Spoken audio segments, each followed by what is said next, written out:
Below Red Canyon walls, the Colorado River runs narrow and close. Mud gathers along the bank. Stones sit near the current. Dry reeds lean over the edge, and cottonwood shade falls across the water.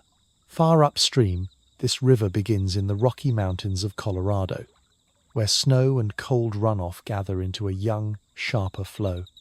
From there, it leaves the high country and moves toward a much drier world. Here, against the stone, it can look small, almost fragile. But this is the river that cut its most famous path through the Grand Canyon. And beside this shaded bank, the current keeps moving past reeds, rock, and canyon shadow, deeper into the wider southwest. Near La Poudre Pass, the ground is already high, cold, and uneven before the Colorado River has any clear form. La Poudre Pass Lake lies close to the divide, a small surface of water set among gravel, exposed stone, and low meadow ground in Rocky Mountain National Park. Around it, the land does not fall away in one clean line. It dips in shallow places, rises again over worn rock, and holds damp soil where the air stays thin and sharp above 10,000 feet. The plants keep low against the weather. Grass, sedge, and small willow growth follow the softer edges, while broken stones remain open on the slopes. Even in the warmer part of the year, the source area keeps signs of cold, dark, wet earth, late snow in shaded pockets, and water held close to the surface. The beginning is not a single marked point with a strong current leaving it. It is a high basin of wet ground, lake margin, seepage, and narrow drainage, where the first water finds enough direction to move away. The first water gathers slowly from the surrounding high country. Snow that has rested through winter softens, sinks into gravel and shallow soil, then runs over the surface where the ground can take in no more. In other places, it disappears for a short distance and returns lower down as seepage along a bank or at the edge of the meadow. Small wet lines form between stones. A trickle crosses flattened grass, vanishes under coarse gravel, and appears again in a lower hollow. Around La Poudre Pass Lake, these small movements begin to connect. The early drainage is irregular, shaped by slope, thaw, soil, and the places where water is forced back to the surface. A small channel may carry water for only a short stretch before it spreads thinly again across saturated ground. Another may begin as a darker seam below a gravel lip. Before there is a river-like channel, there is damp ground, short runs of water, and flows linking quietly from one low place to the next. The divide gives this gathering water its first direction. Near La Poudre Pass, the continental divide crosses ground shaped by high mountain weather and older ice, with the never-summer range rising close by. The surface has been scraped, rounded, and opened in places, leaving shallow depressions, exposed stone, and meadow basins that hold water after snowmelt. There is no dramatic outlet here. Water is guided by small corrections in the land. A low ridge, a bed of gravel, or a slight tilt in the meadow can send seepage toward one drainage line rather than another. On one side, water begins to move toward the young Colorado. On the other, nearby slopes drain toward a different system. At this scale, the separation is not a wide map line. It is a wet edge, a raised patch of ground, or a narrow channel finding the lower side of the pass. The terrain decides by inches, across slopes that are easy to miss when looking over the whole meadow. The change is clearest close to the ground. Meadow patches stay soft where water sits near the surface. Sedges grow in denser bands along the wettest places, and willow edges mark some of the shallow drainage lines. The banks are not firm riverbanks yet. They are low, dark, and easily pressed, with small cuts where meltwater has begun to use the same route more than once. Stones collect in the clearest runs, while finer sediment settles in flatter hollows. These headwater margins are narrow enough to step across in places, but they already differ from the drier ground around them. The soil is colder, the grass is greener. A thin current appears, breaks around a stone, and appears again below it. In these places, the river is still close to the meadow that feeds it.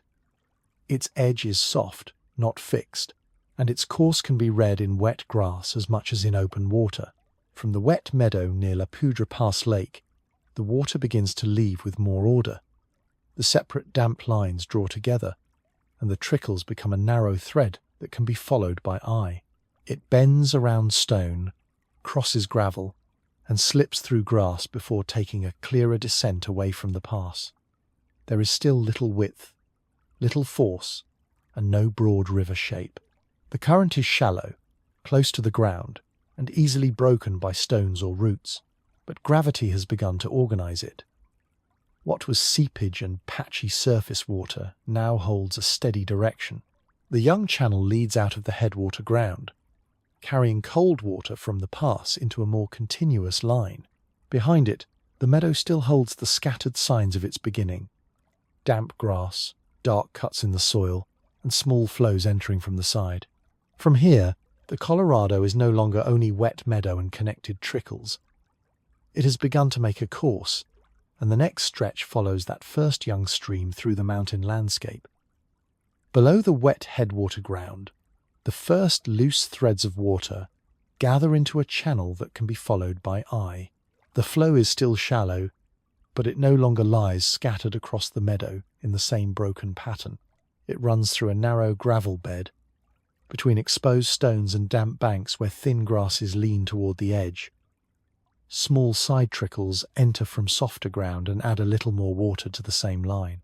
The current moves downslope, slips around pebbles, touches the darker soil at the bank, and leaves a faint wet mark where it has recently been higher. The bed is uneven, with clear water over pale gravel in one place and a small muddy cut in the next.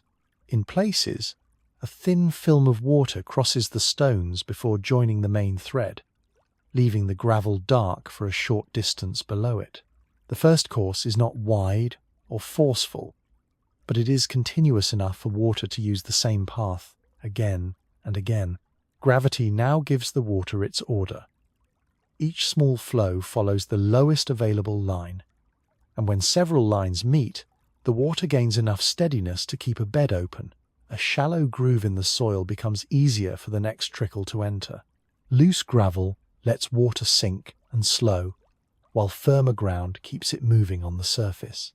The channel is still narrow enough to step across, yet it has begun to hold direction.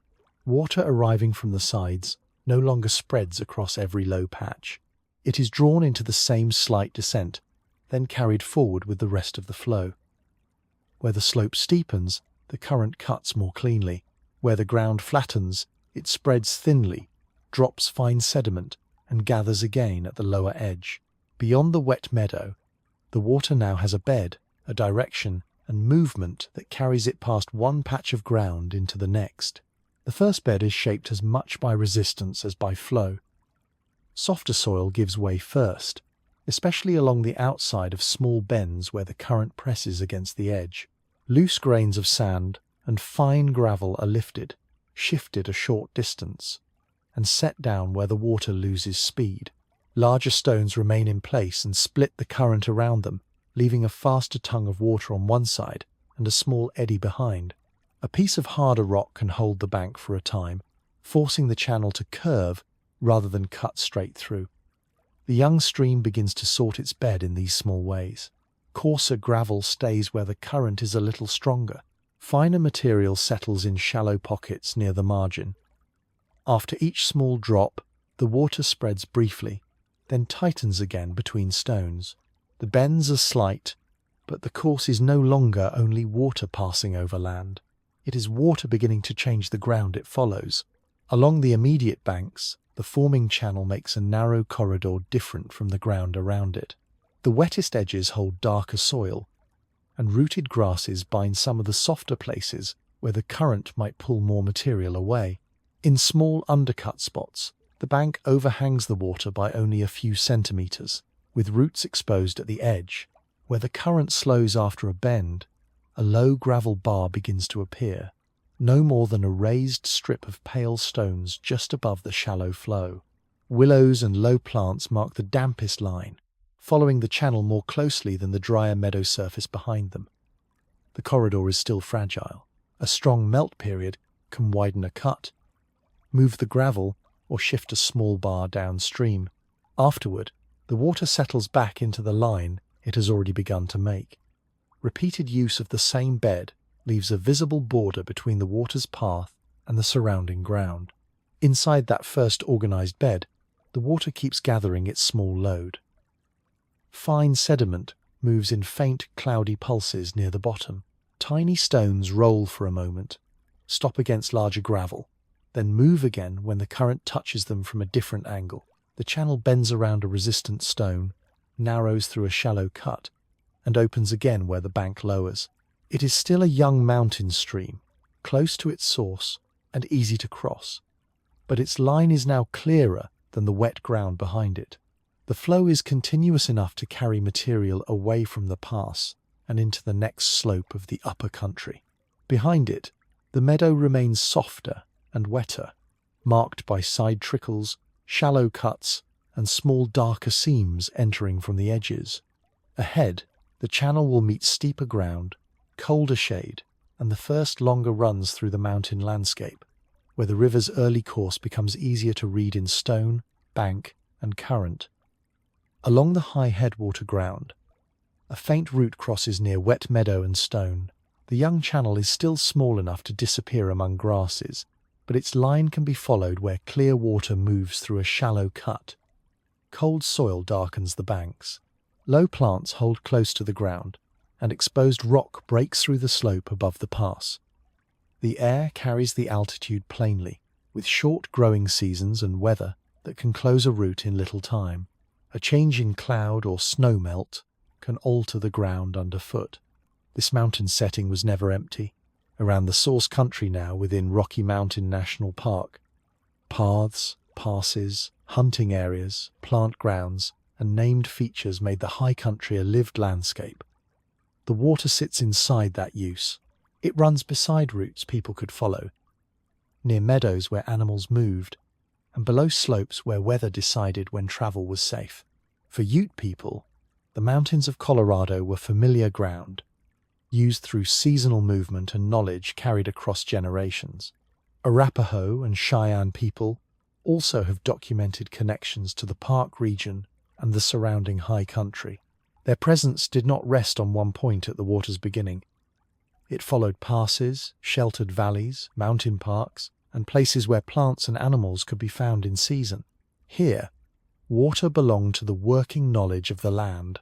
A small stream could mark a route, feed a meadow, draw animals, or make a short camp possible. Its sound, its crossing, and the wet ground around it could all be read by someone moving through the pass. Snow, thaw, and access shaped when these upper places could be reached. The headwater channel did not need size to be useful. In a high pass landscape, a narrow line of water could affect where people stopped, crossed, waited, or moved on. The human geography of this upper country also remains in names and remembered places. Arapaho names were recorded for mountains and topographic features in what is now Rocky Mountain National Park, placing the landscape in a spoken geography as well as a measured one. A ridge, a peak, a valley, or a watercourse could be part of a known route. Names carried practical information and kept attention on the forms of the land itself. Near the headwaters, the difference between one slope and another, one pass and the next, was read in weather, rock, water, and the shape of the ground. A low saddle, a bend in a valley, or a bare ridge could help hold a route in mind. The young Colorado's source area belonged to that wider mountain country, where places were recognized through use, return, and relation. Respect for the water here is better understood through care, dependence, and restraint than through imagined objects placed beside the stream. In the high mountains, water is tied closely to plants, animals, shelter, and movement on foot. A damp meadow supports growth that the drier slope beside it cannot. A stream edge may hold tracks, softer ground, or the easiest place to cross. Willows near the water can mark a protected line in open terrain. while exposed stones nearby show how thin the soil can be. People moving through this country had to read what the water made possible and what the season allowed. That knowledge is practical, but not careless. It asks attention to where feet fall, where animals drink, and where wet ground can be damaged quickly. A careless crossing can leave a mark long after the traveller has gone. Continued tribal connection to these mountains keeps the headwaters from becoming only scenery. They remain part of a landscape used, named, remembered, and cared for by people connected to it. The young channel continues away from this used and named ground with the same plain physical character as before. It passes through grass, bends around stones, and carries cold water from the wet meadow into a clearer run. Behind it remain the pass, the low vegetation, and the high country roots that gave the source area human meaning. Nothing has to be added to the bank to make that history visible. It is already there in the route, the name, the crossing place, and the practiced reading of the land. Ahead, the stream's course is shaped more directly by the material beneath it. The bank narrows, then opens again where the current slows. The small water becomes easier to trace in the open ground. Rock holds some lines in place, soil gives way in others. Gravel gathers, shifts, and settles. As the water leaves the headwater edge, the named mountain landscape gives way again to the visible structure of the land, where stone, soil, and older forms begin to guide the early Colorado more firmly. Along the upper Colorado, the channel now runs across a valley floor shaped long before this small current began cutting its own bed. The water moves between shallow banks of dark, wet soil, gravel, and exposed stones that break the surface in uneven lines. Close by, slopes rise from the valley and keep the stream near the lowest ground. The river is still young, but it is not crossing open, unmarked land. Its course is already held by the older form beneath it, a broad floor, firm rock, loose deposits, and narrow places where water turns only slightly before meeting stone. Along the bank, gravel collects where the current slackens. In clearer runs, pale stones show under shallow water, with darker sediment gathered along the slower edges. The river's first path is made by its own flow, but the mountain framework is already guiding it. Hard rock changes the work the water can do. In Rocky Mountain National Park, granite, gneiss and schist appear in the high country as resistant crystalline rock, holding ridges, outcrops, and stony edges that do not give way like soft soil. When the young river meets such material, it cannot cut downward in one clean line. It turns around a firm edge, narrows beside an exposed block, or quickens where stone tightens the channel. Softer ground answers differently. A bank of loose soil can darken, slump, and release fine material after the current presses against it. Gravel can be shifted, sorted, and pushed into a low bar after stronger flow. The contrast can be read at the scale of the stream itself. One side armoured by stones that stay in place, the other worn into a shallow cut. The water does not erase the valley evenly. It works where the ground gives way and bends where the ground resists. The valley also carries the marks of older ice. In this part of the Rockies, past glaciation left broad U-shaped valleys, scraped rock surfaces, moraine debris, and loose material across floors and slopes. The young Colorado moves through that inherited form. Its channel occupies a valley already opened, rounded, and partly filled before the present stream began adjusting its own line. Moraine material leaves mixed stones, sand, and finer sediment for the current to sort. A low rise of debris can hold the water to one side. A flatter reach lets the stream spread slightly before it gathers again into a tighter run. The glacial shape appears in the width of the valley floor, the uneven scatter of stones, and the way the small river has room to bend while remaining held between higher ground. The water is young, but the valley around it is not. Along the immediate corridor, older material becomes part of small river features. Where loose banks crumble, fine sediment enters the water and settles in the nearest slow pocket. Where larger stones line the edge, the bank is harder to cut, and the current slides past with a cleaner border. Small bends form where the water is deflected by rock or by a thicker patch of gravel. Behind one bend, a narrow bar begins to appear, built from grains moved only a short distance before the current lost speed. In a shallow riffle, coarser stones stay exposed under the surface, while lighter material travels farther downstream. These modest changes give the upper channel texture. The corridor now has armoured edges, soft cuts, sorted patches, and small gravel bars that show where the current has met different kinds of ground. Within the channel, the water carries small pieces of the mountain away from their first place. Sand moves close to the bed. Fine silt briefly clouds the current after a bank gives way. Pebbles roll, stop, and settle into a pattern that will change again with higher water. The bed becomes slightly more defined with each repeated flow, shaped by the stream above and the older rock and debris below. A resistant stone holds one bend in place. A softer bank lets the channel widen by a small amount. Gravel gathers where the slope eases, then lifts again when the current strengthens. For now, the Colorado remains a narrow mountain river, close to its source and held by valley, rock, and soil.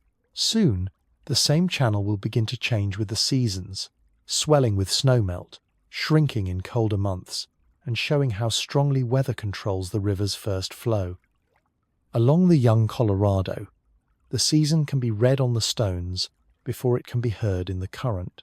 In one part of the year, the channel runs low between exposed gravel bars, with only a narrow band of water touching the darker edge of the bank. In another, the same bed fills wider, and wet stones show where the level has recently climbed. Flattened grasses lie close to the margin after higher water has pressed over them. Small roots are washed clean at the edge of a cut, and pale gravel lies open where the flow has dropped back. A line of damp soil remains above the present water, marking where the channel recently stood. The water remains cold in the mountain corridor, but its depth, speed, and reach change with what the season has stored above it. The river is not yet large, and its banks are still close. Even here, the channel can appear contracted and clear after drier weeks, then fuller and rougher when meltwater is moving through. Most of that seasonal strength begins as snow held in the mountains. Through winter, the upper basin stores water in snowpack on slopes, shaded hollows, and high ground, feeding the headwater drainage. When warmer days arrive, that stored water releases into soil, small tributaries, wet meadows, and the main young channel. The river rises in response. Water covers stones that had been exposed for months. The current runs faster over shallow drops and presses more firmly against soft banks.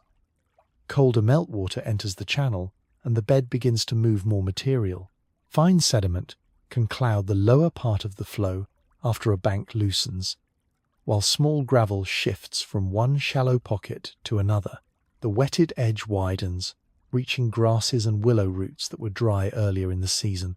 Snow held above the valley becomes higher water, quicker movement, colder flow, and a bed that is briefly more active. After the meltwater pulse weakens, the upper channel begins to draw in again. Late summer and autumn can leave more gravel exposed, with lower runs of water slipping between stones rather than covering the whole bed. With less new meltwater entering from above, the current slows in flatter reaches and clears where less sediment is being lifted. Warm, dry periods can reduce the amount of snowmelt that reaches the river, as more water is taken by dry soil, plants, and evaporation before it enters the channel. Drought sharpens that contraction. At the bank, the change is plain. A narrower wet line, firmer edges, and bars that stay uncovered longer. In colder months, shallow margins may hold ice along the sides, while the central thread continues to move. The river still works through these quieter seasons, but with less force, less width, and more of its bed exposed.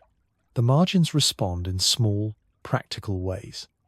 Where high water lingers, sedges, grasses, and young willows can hold a greener line along the bank. Their roots help bind the softest edges, and their growth marks places the channel has reached often enough to keep the ground wet. During stronger flow, the same banks can loosen. A small undercut may deepen beneath a root mat, or a patch of saturated soil may slump into the current and break apart. When the level falls, those cuts remain visible, with torn edges drying and gravel lying below them. A low bar that was underwater during melt can stand above the current later, pale and rough, with only its lower edge still touched by flow. In the upper river corridor, the season leaves these small borders. A wet stain on stone, a line of rooted grass, a softened bank, and a new strip of gravel where the current has recently been. When the seasonal pulse has passed, the channel carries its record forward in the bed itself. Gravel has shifted from the head of a bend to the lower side of a bar. Fine sediment has settled in slower margins. Some bank edges are cleaner, some are rougher, and the waterline has withdrawn from places it covered during higher flow. A shallow side pocket may remain for a time, cut off from the main thread as the level falls. The young Colorado continues downstream with a shape made partly by rock and slope and partly by the water the season has given or withheld. In a snow-rich year, the channel may be worked more strongly, with colder, faster flow and more movement along the bed. In a dry or warm year, the same reach may stay narrow for longer, leaving stones and root edges exposed through more of the season. Ahead, the river begins to pass places where its banks can be used more directly. Open ground, crossings, meadows, and sheltered edges where people and animals can come close to the water. At a small confluence in the upper country, a side stream enters the Colorado across a fan of pale gravel. Its water comes in at an angle, shallower and quicker than the main current, then folds into the darker line beside it. For a short distance, the two flows remain separate, one clear over stones, the other faintly clouded with sediment from its own bank. At the mouth, small pebbles collect where the side current loses speed. Below the meeting point, the main channel widens slightly, and the wetted edge reaches farther into the grass. The surface sits a little higher against the bank. The next shallow bend carries more weight. There is no sudden change from headwater stream to large river. There is only added water, a deeper run, and a channel now carrying what has arrived from another slope. The Colorado grows this way again and again. Small drainage lines bring snowmelt from high slopes. Springs feed cold water from the ground, and wet meadows release seepage into short channels that join the same flow. Some tributaries begin as narrow mountain streams. Others gather water from longer valleys before they reach the main river. In the upper basin, systems such as the Fraser, the Williams Fork, and the Blue add water that has moved through different slopes, soils, and elevations. Each addition changes the main channel by a small amount. The bed holds more volume. The current gains weight over shallow drops. Banks that once touched only a thin thread of water may carry a broader wet line after joined flow moves through. Between seasonal pulses, added water can keep the channel open and active. The river becomes larger by accumulation, as many smaller waters enter the same downstream course. The tributaries also bring material. A side stream may carry sand from a soft bank, gravel from a steeper run, or silt lifted during meltwater flow. After rain or rapid thaw, a tributary can enter colder, quicker, and slightly cloudier than the main channel beside it. The Colorado receives the pulse below the join. The current may press harder into the outside of a bend. A small bar can build where the added water slows and drops coarse grains. Fine sediment drifts farther, dulling the lower part of the flow before it settles in a sheltered margin. Farther downstream, larger upper basin rivers such as the Eagle, the Roaring Fork, and the Gunnison add their own water and sediment. The scale changes, but the meeting place keeps the same visible order: joined flow, mixed material, and a channel carrying more than it carried before. Near these meeting places, the river corridor becomes more defined. Where the wetted margin widens, grasses and willow edges follow the damp line more closely. In some bends, cottonwoods find enough moisture in the broader valley bottom to hold a taller edge above the lower plants. Side channels and backwater pockets can form near confluences, especially where gravel has been pushed into bars and the main current splits around them. These small places make different edges along the same river. Faster water in the joined run, slower water behind a bar, soft mud along a shallow margin, and rooted banks where water returns often enough to keep the ground damp. The river is still a mountain river, but it is no longer only a narrow thread leaving its source. Its banks show repeated contact with joined flow, and the corridor gives animals and people clearer lines along the water. After several additions, the main channel carries a mixed record of the valleys above it. Water from springs, snowmelt, seepage, and side streams moves in the same bed, with fine sediment held in suspension and small stones shifting along the bottom when the current strengthens. The river bends more firmly through its gravel floor. Its wet margins are broader, its bars more visible, and its banks more clearly shaped by flow that returns season after season. In clear runs, stones from different slopes lie together on the same bed, sorted by speed rather than by origin. The river has not left the mountains behind, and it has not become a wide lower river, but it now carries more weight, more direction, and a growing corridor beside it. Ahead, those more usable banks begin to matter in another way, as open ground, crossings, sheltered edges, and water access draw the first human presence more closely along the channel. Beside the upper Colorado in the Kawanicha Valley, the river does not stay only inside its main channel. Shallow sidewater lies close to the current, held in low shelves of ground where the bank dips toward the meadow. Sedges grow in damp strips, and willow stems mark the wetter edge with a darker, denser line. Underfoot, the soil is soft in places, pressed by water that has recently spread beyond the narrow run. The main channel remains near enough to see and hear, moving between low banks of grass, gravel, and exposed roots. Beside it, small pools and wet seams show where the river has touched the valley floor beyond a single thread. A thin shine remains in grass that looks dry from a short distance. This is not a separate marsh set apart from the river. It is the same corridor. Water in the channel, water in the ground, and water held for a time in shallow depressions before it returns, seeps, or settles.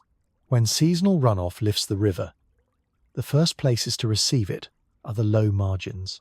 Water reaches across a bank shelf, slips through grass, and spreads into a shallow hollow where the current quickly loses force. A stronger run in the main channel may still carry sand and fine silt, but once the water enters the side ground, it slows. The surface flattens. Suspended material begins to fall out. Fine sediment settles between grass stems, over soft mud, or along the edge of a small backwater pocket. In higher flow, these wet margins may connect for a short time, forming side channels that move slowly across the meadow before rejoining the river farther down. When the level falls, the same places remain marked by damp soil, thin deposits, and flattened plants.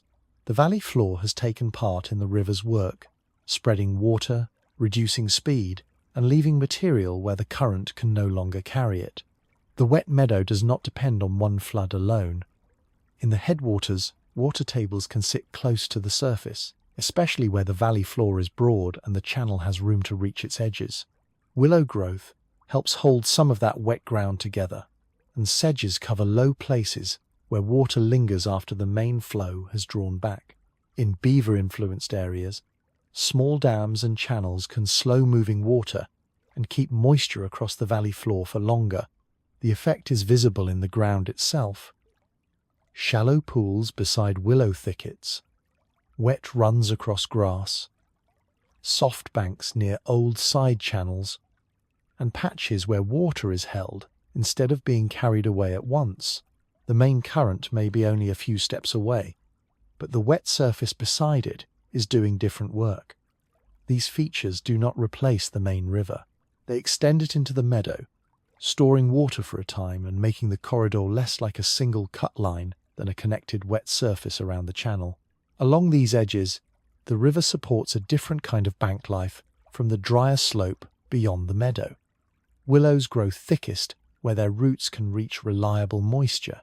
Grasses and sedges bind soft sediment close to the water, while wetter pockets provide cover and feeding places for birds, fish, beaver, elk, and other animals using the valley floor. The bank becomes a set of usable edges rather than one clean boundary. Fast water stays in the main channel.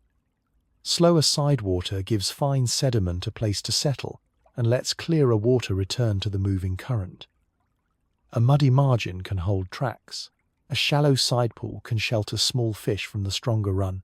A willow edge can protect a bank from being cut too quickly, even while high water works beneath it.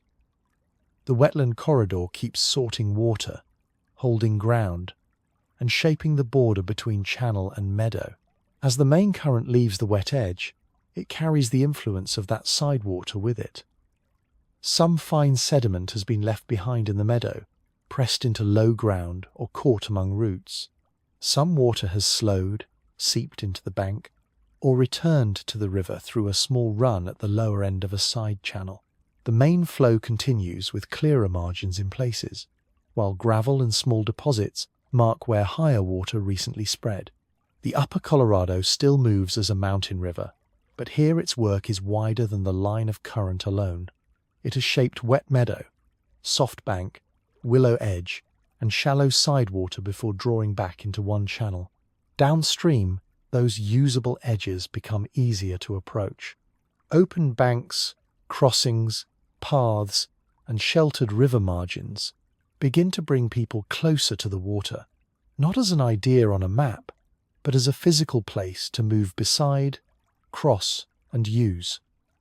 On a usable river edge, settlement begins with the shape of the bank. The lowest ground floods too easily, but a slightly raised shelf above the seasonal waterline can hold a path, a working space, and stored food kept away from damp soil. Below it, the river or one of its tributaries runs close enough to reach on foot. A worn track slopes down where the bank is not too steep, and gravel at the crossing shows where people and animals could pass when the level was low. Nearby alluvial soil lies flatter and finer than the stony slopes behind it. It can be worked, planted, or kept open when the season allows. A narrow band of willows or grass marks the damp edge without taking over the higher shelf.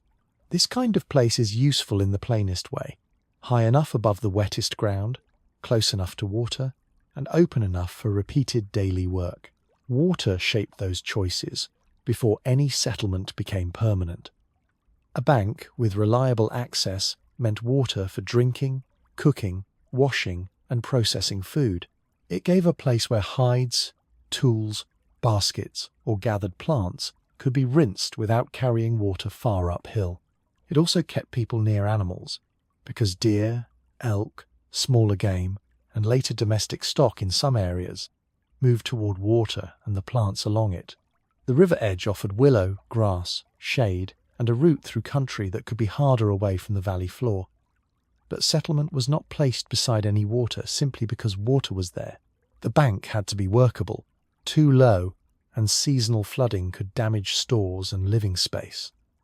Too steep, and the channel was hard to reach. Too exposed, and daily work became harder. The strongest edges joined access with a little protection, keeping people close to the river without placing everything in its lowest path. In the wider Colorado Plateau and Upper Basin world, settled life developed most strongly where water, soil, and season could support it. Ancestral Puebloan communities and Fremont communities used river valleys and tributary edges in different ways, depending on elevation, rainfall, soil, and local water supply. In suitable places, corn, beans, and squash could be grown through dry farming, floodwater farming, or small irrigation, each method tied to what the ground and water allowed. Fremont culture offers a useful example because it included sedentary villages, storage structures, and irrigation techniques without requiring the riverbank to become a large town. A small diversion from a stream could guide water toward planted ground. A field could be placed where floodwater spread and then withdrew. A storage area could remain higher, away from damp soil and sudden rise. These choices belong to particular valleys and tributaries, not to one single first village on the main Colorado. The pattern repeated where water access, workable soil, and food storage could be kept close together. The marks on the riverbank were practical. A path down to the water became clearer, where feet used the same slope each day. A crossing could develop where the bed was shallow, the current divided, or gravel made the footing firm. Near fields, a small cut might guide water toward planted ground, while a low earth edge held floodwater long enough for the soil to take it in. Work areas stayed slightly back from the most active channel, where tools, food, or stored crops were less likely to be damaged by a sudden rise. The floodplain was useful, but it could not be trusted blindly. People had to read where the water reached in wet seasons, where the soil stayed too soft, and where a bank would hold.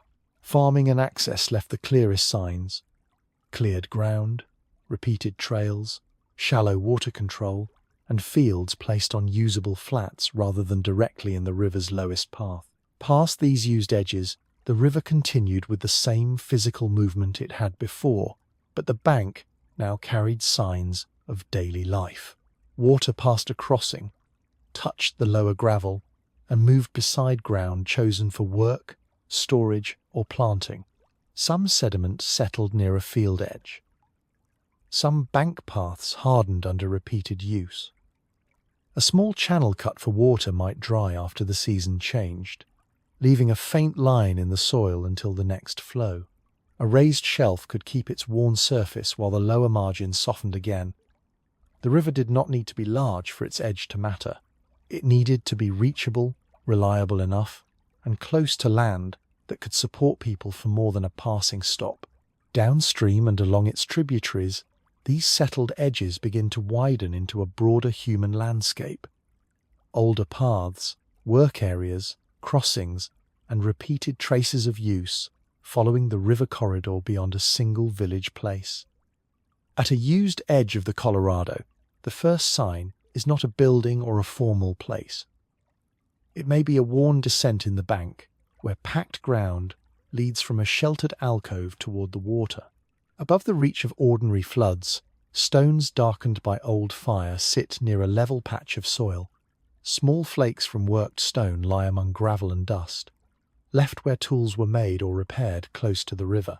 Stored materials may have been kept back from the wettest ground, where the bank stayed firm and the channel could still be reached easily. Below, the current moves past the landing or crossing place, touching a lower strip of sand before bending along the wall or open bank. The traces are modest: a place to stop, drink, work, cook, cross, and return. They belong to the scale of a hand, a footpath, a hearth, and a bank chosen because it could be used again. People used the river corridor because it joined necessary things in one line of movement. The water could be reached for drinking, washing, food processing, and travel through difficult country. Tributary mouths, springs, and permanent water sources offered places where movement could pause without leaving the channel far behind. In the Grand Canyon corridor, many recorded sites are found near reliable water and access routes, with use over time around places that could be reached, used, and left again as seasons changed. The river was not only a boundary or a view. It was a working corridor, with entry points from side canyons, slopes, and higher ground. People could move down to the water, follow a bank where terrain allowed, or climb away toward plants, game, and shelter. A low bench above the channel might be useful in one season, while a shaded alcove or spring-fed side drainage could draw return in another. Each return pressed the same practical lines more clearly into the ground. The evidence is often ordinary, because the work was ordinary. Hearths marked places where food was cooked, or warmth was kept close to a camp. Stone tool flakes show cutting, scraping, and repair carried out near the water. Ground stone and other food processing tools point to seeds, plants, or other materials prepared where daily work could be supported. Storage features suggest that some places were used with enough planning to hold food or supplies beyond a single stop. At Axe Handle Alcove, National Park Service reporting describes hearths, thousands of lithic artifacts, a stone drill, a bone awl, and ground stone, with occupation periods ranging from the late Archaic into the formative period. The setting gives the objects their working place: shelter above the active water, access to the river, and level ground close enough for repeated activity. These repeated uses shaped the riverbank in small ways. Paths formed where people descended to water by the safest slope, avoiding loose edges or places where a sudden rise could cut off return. Camps were placed just high enough to reduce flood risk, but near enough for water to be carried without much distance. Work areas gathered where shade, shelter, level ground, or a slower edge of current made tasks easier. Near an eddy, a tributary mouth, or a shallow crossing, movement became more organized, because the river offered a place to approach rather than only a channel to avoid. The marks did not need to be large. A compacted patch of soil, a scatter of flakes, a cleared space above the floodline, or a repeated trail to the water could show how a bank became part of daily life. The river edge was arranged by use: higher ground for staying, lower ground for reaching water, and crossing points where the bed allowed passage. The Colorado passes these used edges without changing its course for them, but the corridor keeps their pattern. Water moves past a camp shelf, a path, a landing, and a work area, each placed according to flood reach, shelter, and access. Some places were used briefly in season. Others were returned to across longer spans, tied to permanent water, nearby routes, and the needs of people moving between river, tributary, slope, and higher ground. The riverbank here is not a monument. It is a working surface, marked by small decisions repeated over time. As the channel continues downstream, these traces begin to connect into a larger pattern of movement.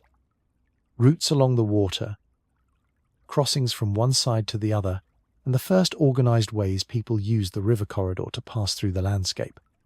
At a practical reach of the Colorado, movement begins where the bank can be approached. A trail drops through a break in the slope toward a gravel landing, its surface packed by feet, hooves, and repeated loads. Near the water, the edge is shallow enough to read the current, but firm enough that wet sand does not take over the whole approach. Mule tracks may cross the dust above the bank, while supplies wait on higher ground beyond the ordinary reach of the river. A ferry rope, a mooring post, or a worn place in the bank can mark where people stop to cross, load, unload, or wait for better water. The channel decides much of what can happen. A few steps downstream, the current may deepen suddenly. Upstream, stones or a bend may make the approach harder. The usable place is narrow, chosen because land and water briefly allow movement to meet. The river served as a corridor, but never as a simple road. In dry country, a line of water gave direction, and the valley around it could guide travel from one usable point to the next. Side canyons, tributary corridors, and breaks in canyon walls gave people ways to reach the channel from higher ground. Trails followed the river where banks were open enough, then climbed away when cliffs, talus, or rough water blocked passage. Crossings depended on depth, footing, current, and season.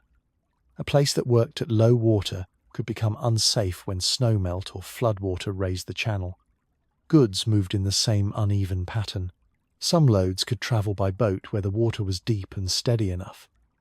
Others had to be carried by pack animals or on foot between landings, camps, and supply points. At each transfer, the route included the river, the bank, the slope above it, and the trail leading away. Its limits were as important as its openings.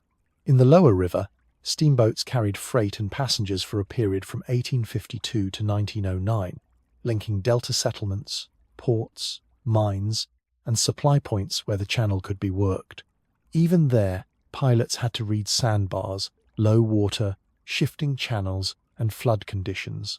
Farther upstream, canyon walls, rapids, narrow bends, rocks, and sudden changes in level made continuous transport much harder. A river that could carry a boat in one reach could block movement in the next. During low water, a loaded craft might ground on a bar. During higher flow, the current could run too fast through a bend or against a rock wall. Seasonal change could alter the same crossing or landing from one month to another. The Colorado did not offer movement evenly. It offered usable reaches, interruptions, and places where people had to change method. Those changes left marks along the bank. Repeated use-cut paths down to ferry reaches and crossings, especially where the slope allowed animals and loaded people to descend without breaking the bank.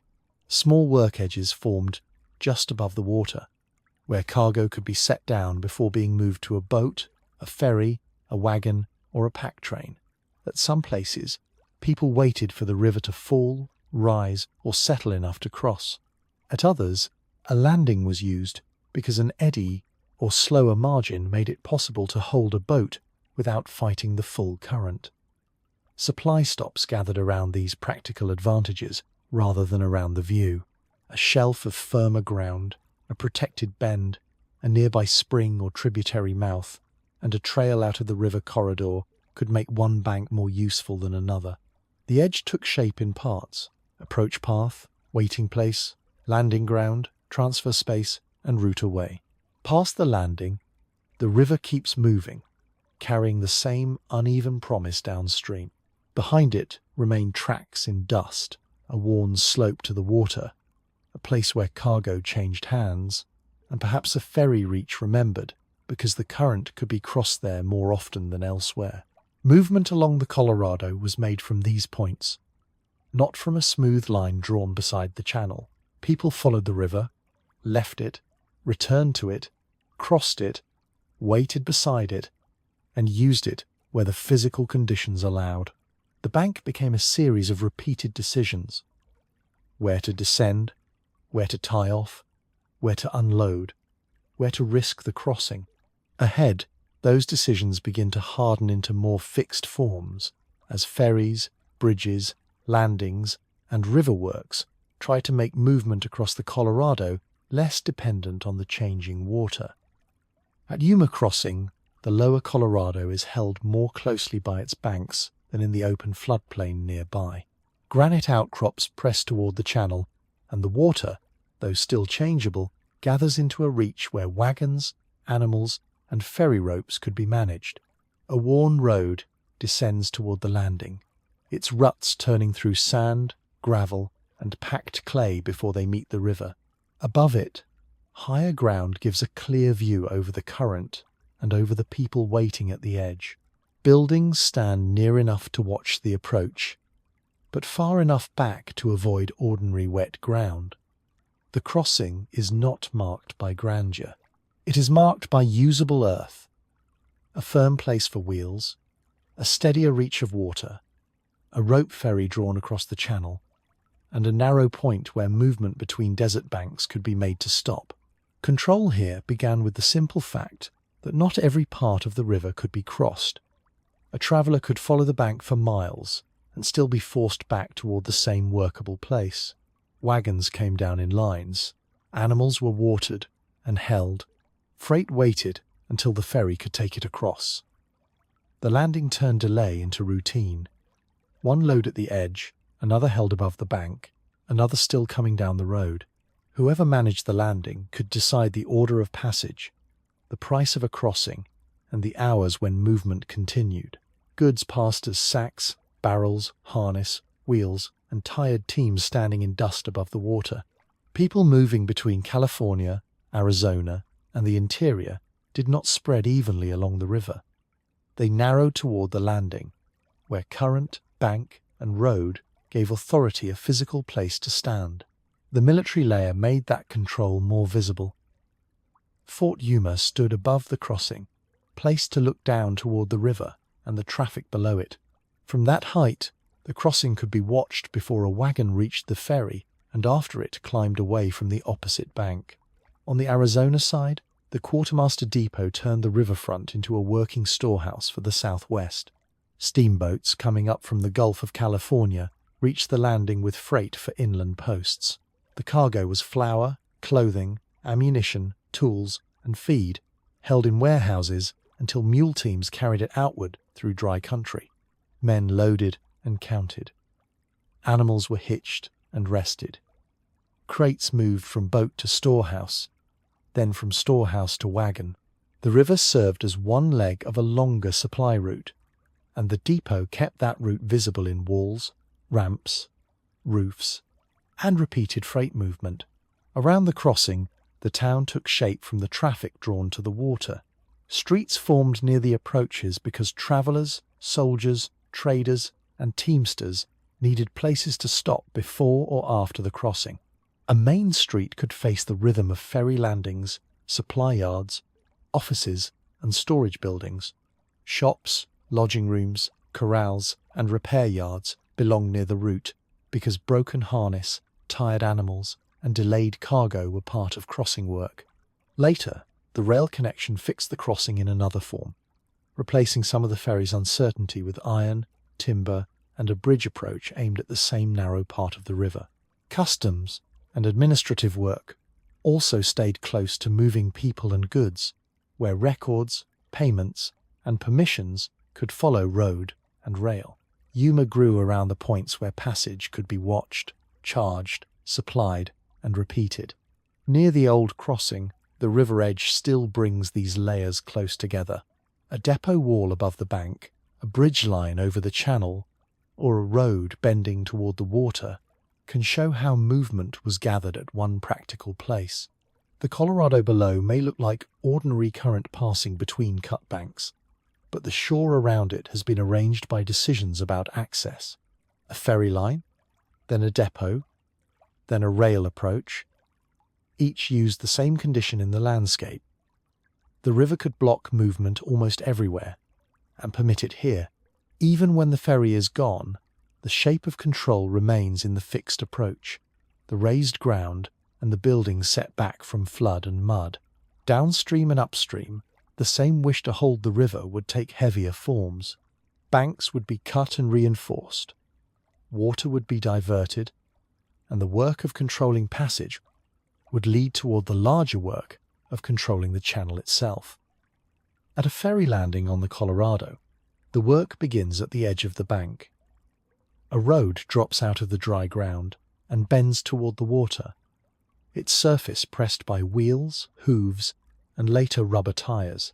Near the landing, the slope is cut low enough for a load to reach the channel, while higher ground remains close behind it, where people can wait above the ordinary reach of the current. Posts stand where ropes once held a ferry in line. A rough ramp leads down through gravel and packed sand. In another reach, the crossing is lifted away from the bank entirely, with a bridge deck held over the channel and its approaches aimed through difficult ground. These works are the marks left by repeated use. A safer descent, a fixed edge, a place to fasten a boat, and a narrow line where movement can pass from one bank to the other. At Yuma Crossing, the river gave people one problem and one answer. The water narrowed and calmed enough for a ferry to be worked, but the bank still had to be reached, loaded, watched, and repaired. Wagons could not enter the river wherever they arrived. They needed a slope that held under weight, a landing where animals could stand, and a ferry line strong enough to keep the craft from drifting downstream.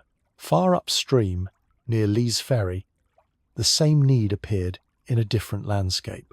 There, canyon country pressed movement toward one usable crossing between long remote stretches of difficult water and steep rock. Later, Navajo Bridge carried the road above the Colorado, turning a rare crossing into a fixed span. Below it, the channel remained hard and narrow, but the approach no longer ended in waiting animals and a ferry boat. It climbed to steel, concrete, and a road held straight across the gap. The smaller works around these places carried much of the daily labour. A landing had to endure wet edges, loose sediment, and changing levels. A road cut too low could soften after high water.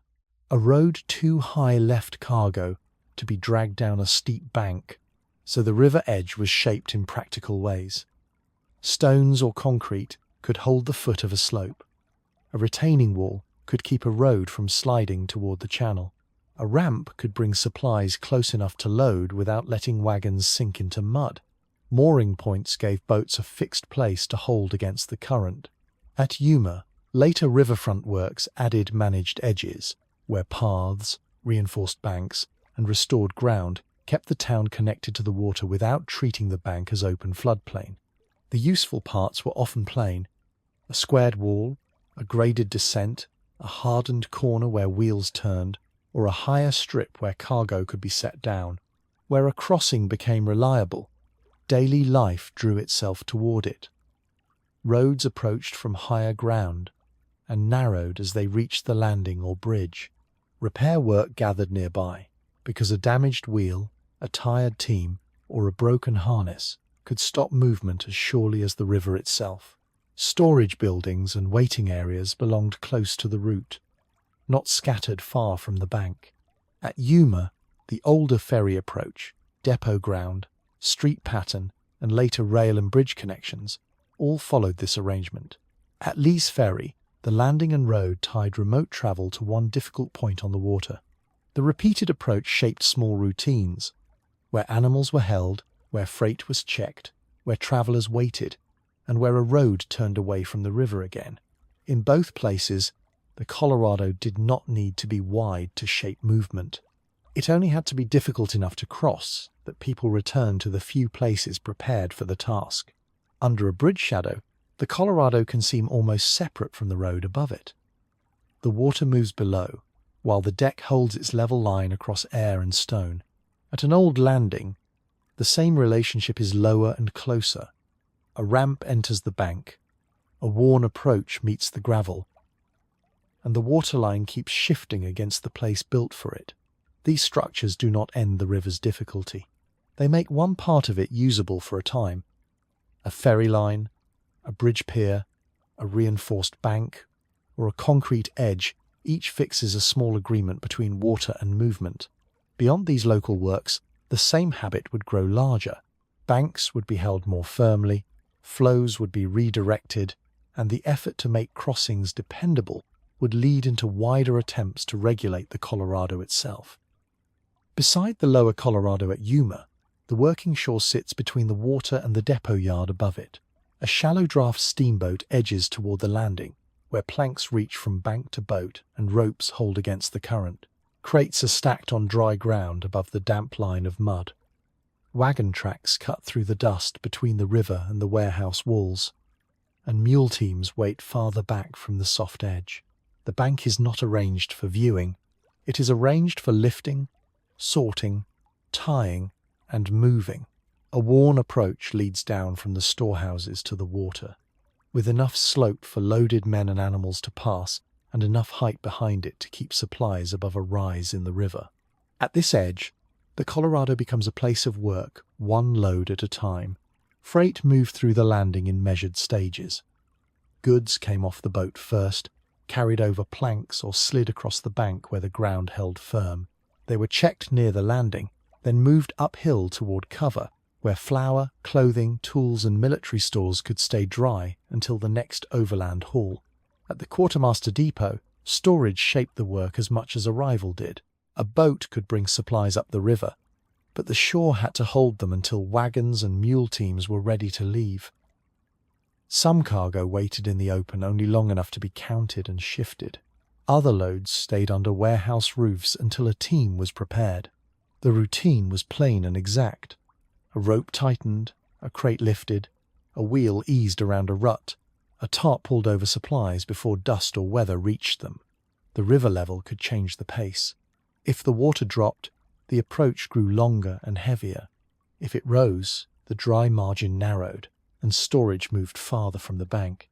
The shore also held the trades that kept this movement working. Boatmen judged the landing and held a craft steady while freight came off. Loaders moved between boat and bank, choosing firm footing and keeping weight balanced on the planks. Wagon drivers watched the order of cargo, checked harness, and waited for mule teams to be brought forward. Depot workers counted, stored, and released supplies, making the river landing part of a longer route across dry country. Repair work stayed close because small failures mattered here. A loose rope, a cracked plank, a damaged wheel, or a worn harness could slow the movement from water to road. Local suppliers entered the same routine when feed, spare parts, or extra hands were needed near the yard. This was not a market spread across a riverside square. Exchange stayed attached to the landing, the depot yard above it, and the steady transfer of freight from boat to warehouse and from warehouse to wagon. Over time, this repeated work shaped the town edge near the river. Streets and service yards made sense, close to the route between landing and depot, where people, animals, and supplies already passed. Storage buildings had to remain within reach of the bank, but not on ground that softened too easily. Repair sheds, corrals, and small offices gathered where waiting was part of the day. Ferry and crossing traffic added to the same pattern. But the working shore had its own order. A place to unload, a place to stack, a place to count, a place to mend, and a road leading away from the water. Yuma's riverfront grew from these practical divisions. The town did not simply face the Colorado. It adjusted to the paths made by cargo, the distance between dry storage and wet bank, and the need to move supplies inland without losing them to mud, heat, or delay. Even when the boat was gone, the yard kept its shape, because the next arrival needed the same slope, the same dry ground, and the same road out. After the day's handling, the bank shows what has passed over it. Marks remain in the mud where planks rested. Wheel tracks turn away from the landing toward higher ground. Freight sits under cover, no longer beside the water, and a repaired rope is coiled where it can be reached again. The river continues below the depot wall, touching the same edge that had to be cleared, strengthened, and used. Each load leaves only small evidence, but repeated labour gives the shore a more permanent shape. A landing becomes a yard becomes a street edge, and the riverbank begins to hold buildings, routes, and routines that last beyond a single steamboat arrival. From here, the story moves toward the settlements that formed around these working places, where temporary river labour hardened into more fixed towns and managed riverfronts. At the edge of an irrigated field in the lower Colorado country, the river's work appears first in a narrow canal gate rather than in the main channel. Water slides through a metal opening and enters a ditch beside a levee road, where the soil is dark along the field border and pale dust begins only a few steps farther away. Rows of alfalfa lie flat, and even beyond the ditch, divided by straight checks and service tracks. A drainage line runs lower than the crop ground, carrying seepage away from the watered parcels.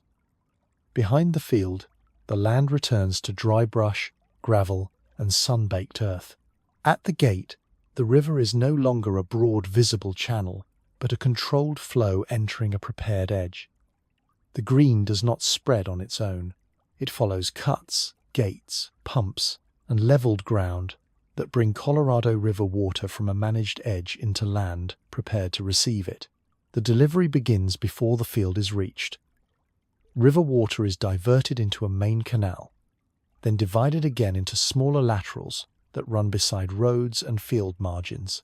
A headgate can be raised just enough to send flow into one parcel while the next remains dry.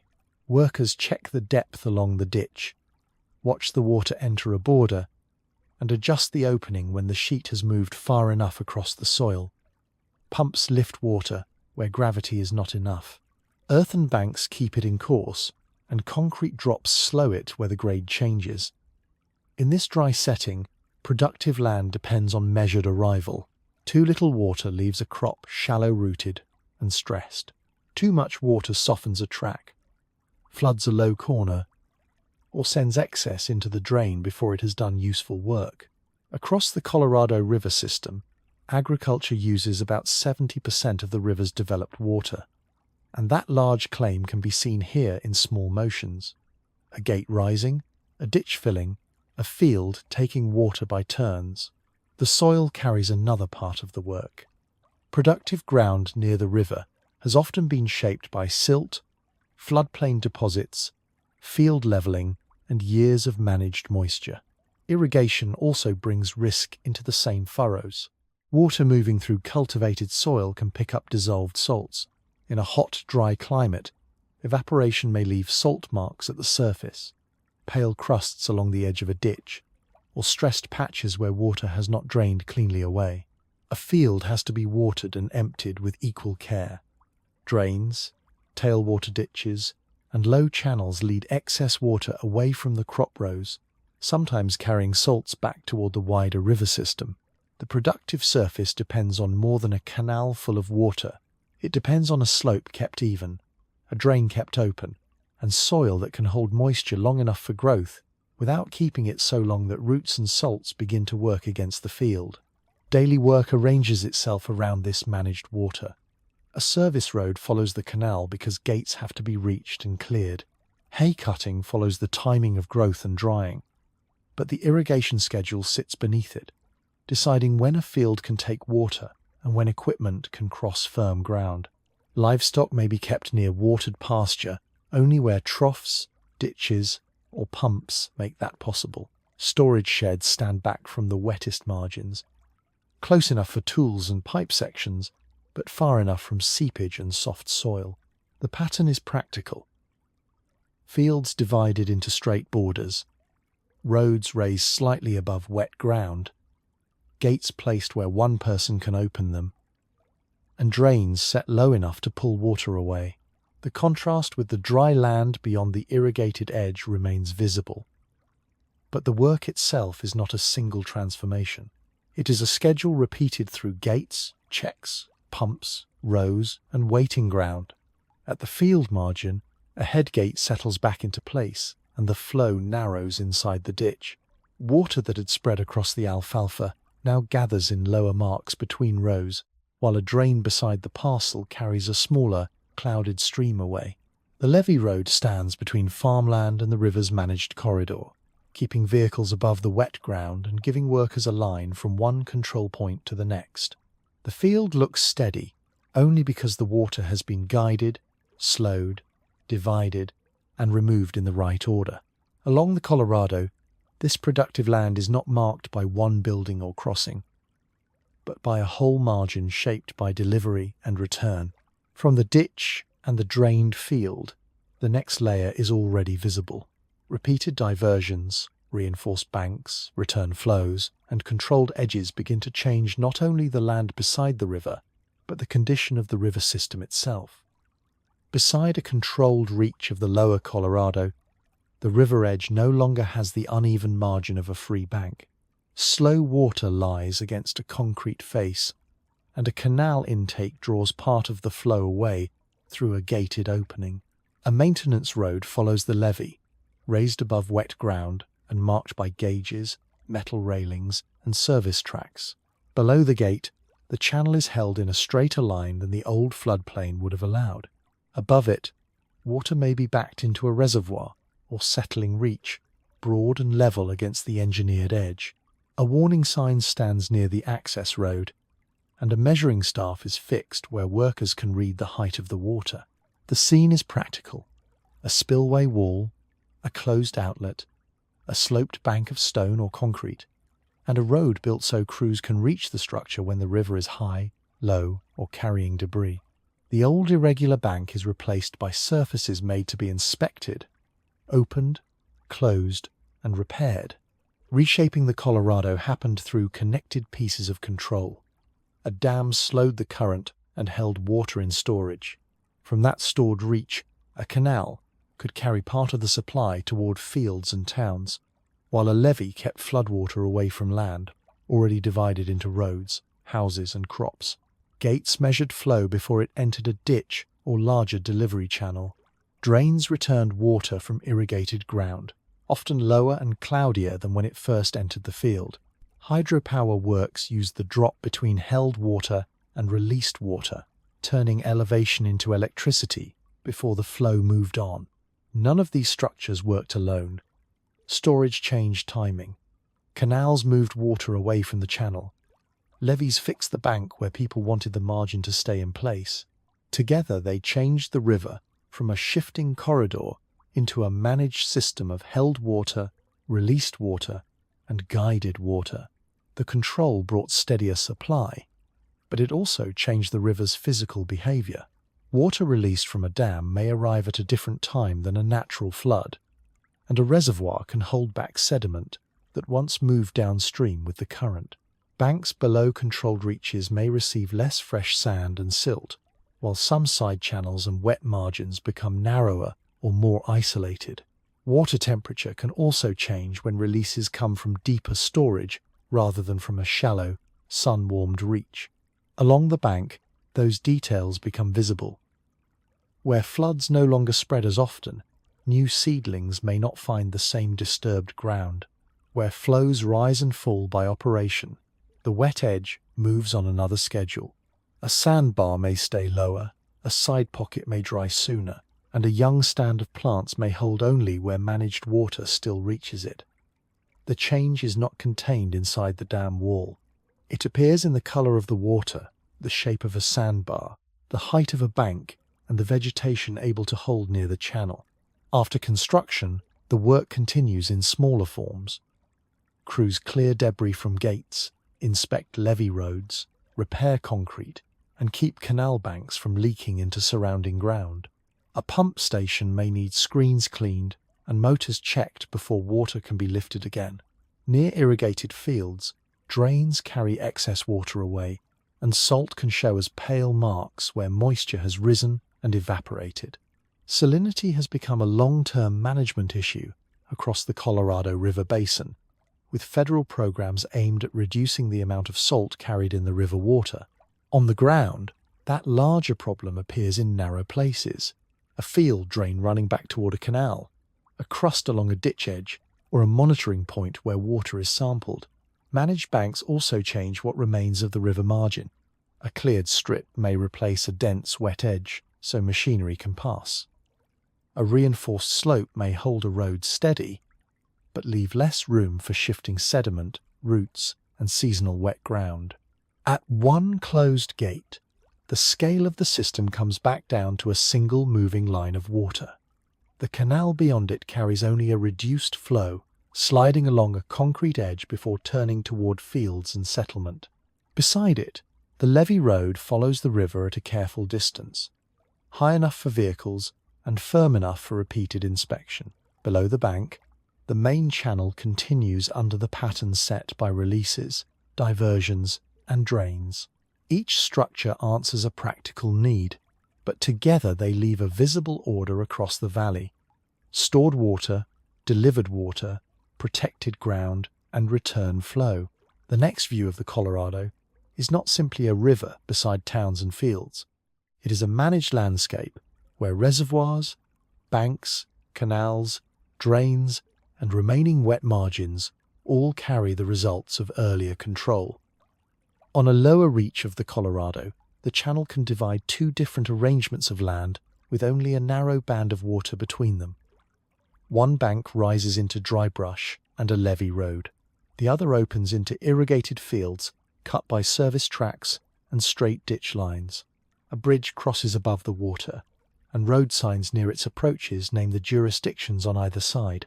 Below the deck, the river remains the physical line, a moving edge between state limits, managed districts, reservation lands, towns, fields, and desert ground. Patrol roads and maintenance tracks follow the bank where the boundary is also a working margin. From the bridge, the difference can be seen in the ground itself. One side may hold crop rows, canal gates, and a service road along the fields. The other may hold gravel flats, tamarisk, and a road bending back from the channel. The Colorado has often been used as a boundary because it can be seen, crossed, measured, and followed. In the lower river country, State edges and administrative limits meet the water at bridge approaches, ferry reaches, canal headings, levee roads, and surveyed corners near the bank. A road may run across open desert and then stop at the river until a bridge or former ferry point gives it continuation. A canal boundary may follow a managed edge before turning away into fields. Reservation margins and public lands may lie close to the same channel, separated less by distance than by the rules attached to each bank. Survey markers and road signs make the line official, but the river gives it form. The current, the bank, and the approach road turn legal limits into places where a vehicle slows, a road changes maintenance, or a field system ends. Even a fence line or a service gate near the water can show that the boundary has to be reached, crossed, opened, repaired, and watched on the ground. The same line that separates also forces connection into particular points. Goods, workers, livestock, mail, and later vehicles could not move across the Colorado wherever a map allowed. They had to gather at crossings where the bank could be reached and the channel could be passed. At an older ferry reach, a wagon road descended toward the water on one side and climbed out on the other, making two regions meet at a muddy landing.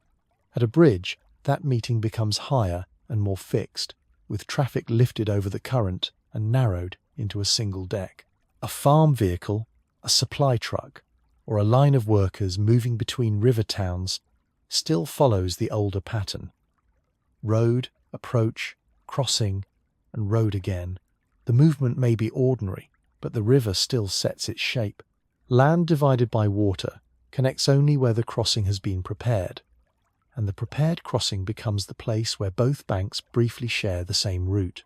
The banks also mark a change in landscape. Upstream reaches hold more canyon wall, plateau road, rock slope, and tributary gaps, where movement often follows high ground and limited access to the water. Farther down, the river enters lower desert country, where levees, canal cuts, irrigation blocks, and settlement edges lie closer to the channel. The soil changes from rock and gravel benches to flatter floodplain ground where water can be spread if it is controlled. Vegetation changes as well, from sparse desert plants on raised banks to greener strips near fields, drains, and wet margins. The transition is not a clean border drawn across empty land. It appears in the angle of a road, the straightness of a canal, the height of a levee, and the way a settlement turns toward the river for crossing, delivery, or access to the opposite bank. A dry wash may enter from one side, while a lined ditch leaves from the other, giving the boundary a local texture made of banks, roads, water, and use. Near a bridge shadow, the Colorado's regional role narrows again to one bank and one crossing line. The road approaches from dry ground, touches the river at a fixed point, and leaves into a different pattern of fields, roads, or jurisdiction on the far side. Below it, a levee road follows the channel, while a canal runs away from the water toward land divided for use. The river separates, but it also keeps drawing routes back to itself. Its banks hold state edges, managed districts, reservation margins, and settlement limits close to the same moving line. A boundary that looks simple from above becomes more complicated at the water, where the crossing, the ditch, the levee, and the sign all have to work in place. Beyond this boundary reach, the view begins to widen again. The Colorado does not stand alone in the southwest. It sits among basins, tributaries, dry washes, plateaus, desert valleys, and neighboring river systems that shape the land around it before their waters ever meet the main channel. At Yuma, the town edge turns toward the Colorado, where streets, depot ground, and bridge approaches meet the bank. Older blocks sit back from the lowest ground, while the riverfront drops toward levee roads, warehouse walls, and open spaces once used for loading and waiting. The channel sits close enough to explain the town's pattern without a map. A road bends toward the crossing, then rises again toward drier ground. Near the old depot, buildings stand above the waterline, placed where freight could be kept beyond ordinary mud and flood. The bridge line fixes the same direction in a more permanent form, carrying movement across the water where ferries and landings once held it lower and closer to the bank. Between those points, The riverfront keeps a working slope, high enough for storage, low enough for approach. The town begins in that practical arrangement. A river, a usable approach, and ground high enough to remain workable after the next rise of water. Yuma grew at a place where the Colorado could be approached, crossed, supplied, and watched.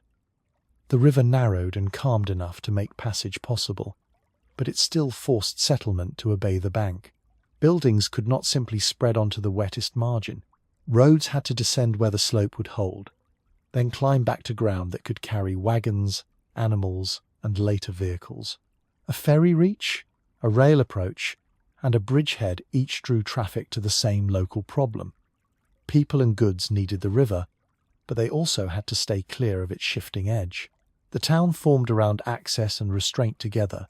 Near the crossing, space was useful if it connected the water to roads inland. A block too far from the approach lost part of that advantage. A building too close to soft ground carried another risk. The most valuable ground was neither deep in the floodplain nor detached from the crossing. It was the strip close enough to work the river and high enough to remain usable after the water changed. The connection between movement and layout remained visible as the town became more fixed. Streets led toward the bank because the crossing and depot gave them work to carry. Rail lines approached the river on a precise alignment, meeting the bridge where the channel could be passed without following every bend of the floodplain.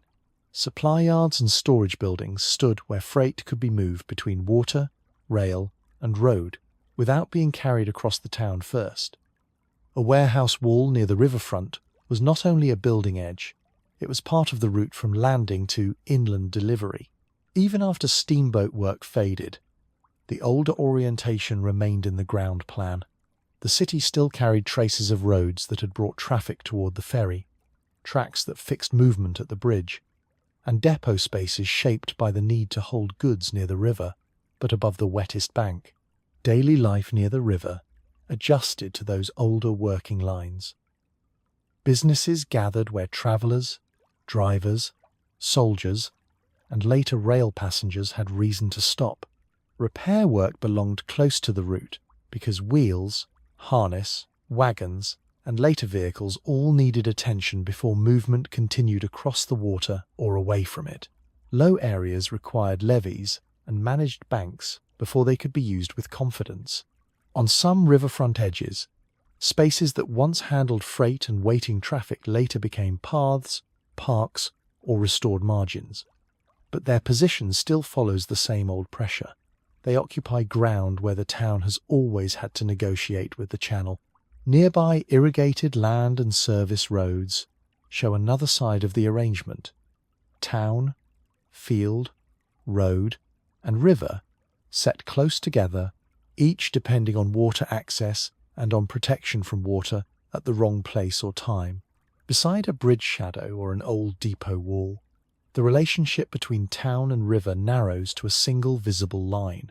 The street approaches, the bank drops, the water passes below, and the built edge holds its place just above it. Yuma's form is not explained by the river alone, but the river gave the first useful direction: where to cross, where to store, where to wait, where to build higher, and where to leave room for the margin. Other Colorado River towns show the same rule in different settings, from confluence ground at Grand Junction to desert crossing points. But here, the pattern remains especially clear. The river-facing city is a record of practical choices made in streets, bridges, levees, depot ground, and older blocks. From these built forms, the next layer lies closer to how people remember the river. In local names, familiar crossings, public places, and the everyday sense of a town shaped by water at its edge. At a used bend of the Colorado, local memory begins in the worn ground leading down to the water.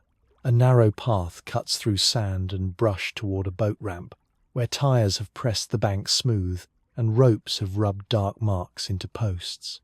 Above the ramp, a shaded place holds coolers, repair boxes, folded life jackets, and the ordinary equipment of return. The waterline is marked on stone, mud, and concrete, by older stains and fresh wet edges. Nearby, an irrigation gate carries the same kind of repeated use, with footprints in the ditch bank and a handle polished by hands checking flow. Nothing here is arranged as a monument. The place is remembered because people come back to it, use the same safe approach, tie boats in the same reach, watch the same bend, and notice when the river stands higher or lower than before. Those habits form slowly through practical action. A family that launches from the same ramp learns where the trailer wheels begin to slip, where the current catches the stern, and where the boat should be held before it turns downstream. A field worker at an irrigation ditch learns how the flow sounds when the gate is opened too far, and how quickly the water reaches the end of a border. Someone fishing from a familiar bank knows which path stays firm after wet weather, and which low step disappears when the level rises.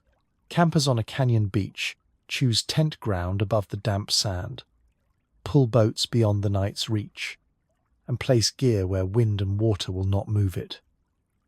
These are not ceremonies staged beside the river. They are repeated judgments, passed from one person to another, because a safe launch, a dry field edge, or a usable campsite depends on knowing the place closely. Risk gives many of these memories sharper edges.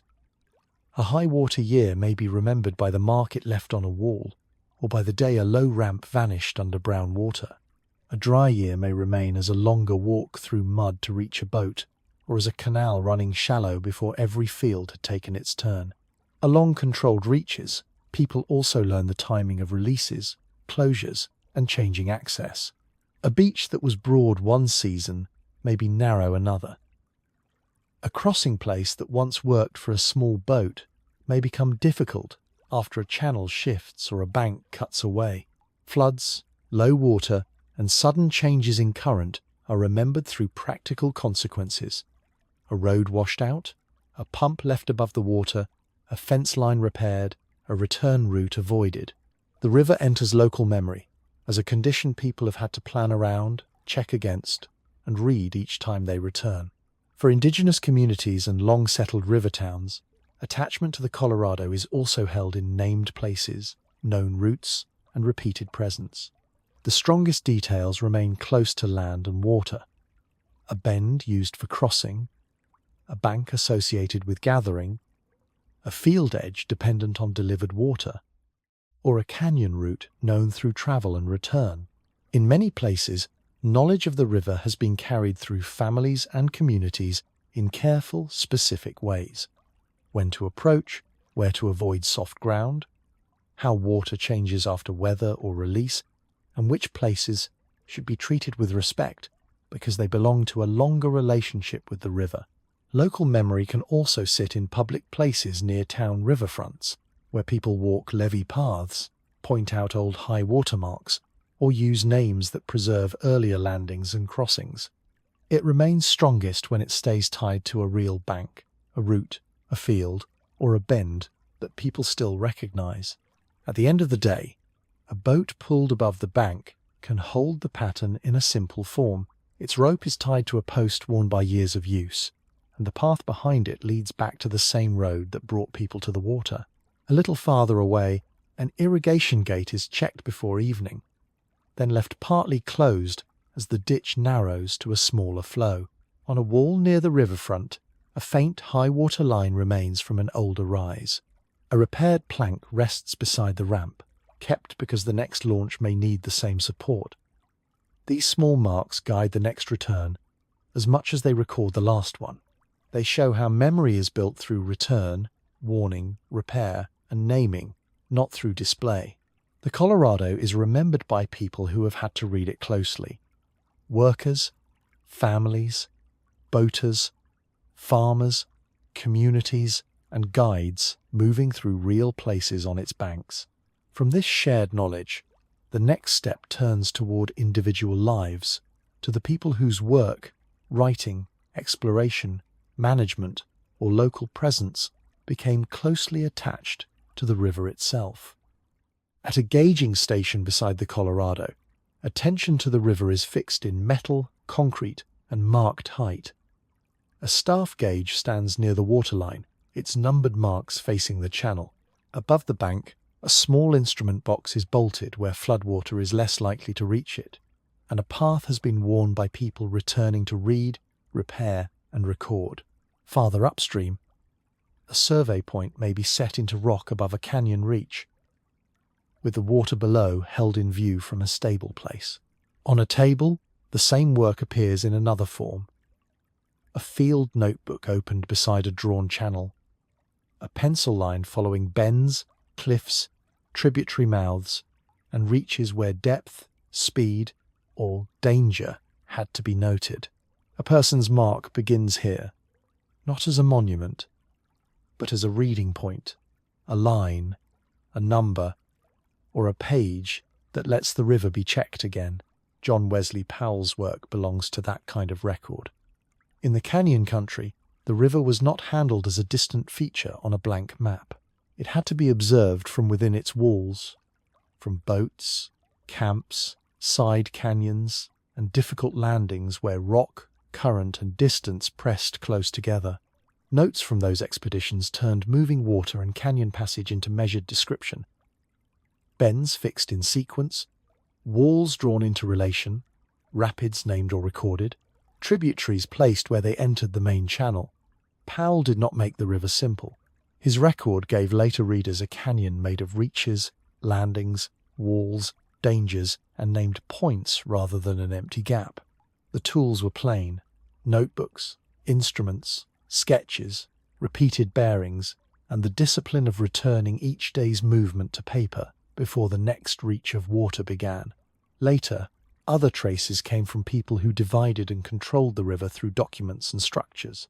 A water agreement may look far from the bank, but its effect can be seen in reservoir levels, allocation records, release schedules, diversion gates, and canal routes.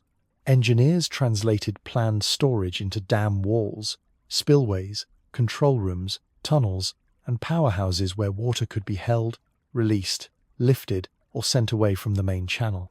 Managers turned seasonal flow into tables, forecasts, and operating rules. From an overlook above a reservoir, a pale ring on the rock shows former water levels. In a control room, gauges and screens follow releases moving downstream. These people are not present in the river scene as portraits.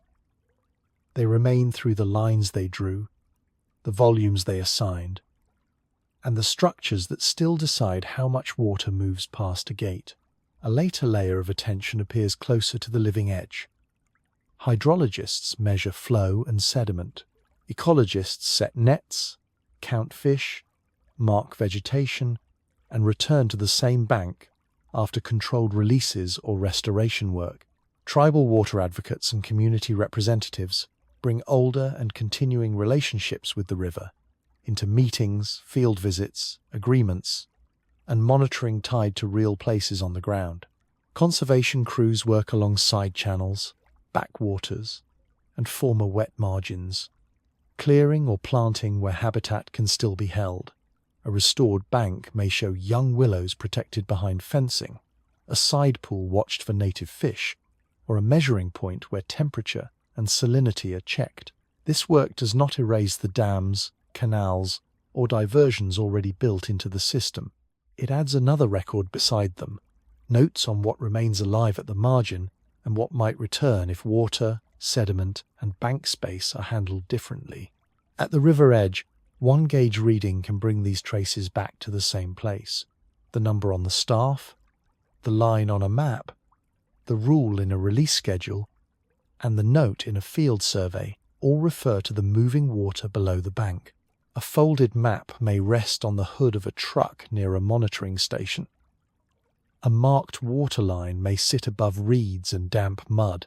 Nearby, a restored bank is checked for erosion, seedlings, fish use, or the reach of the last flow. Nothing in these traces is separate from the river's physical condition.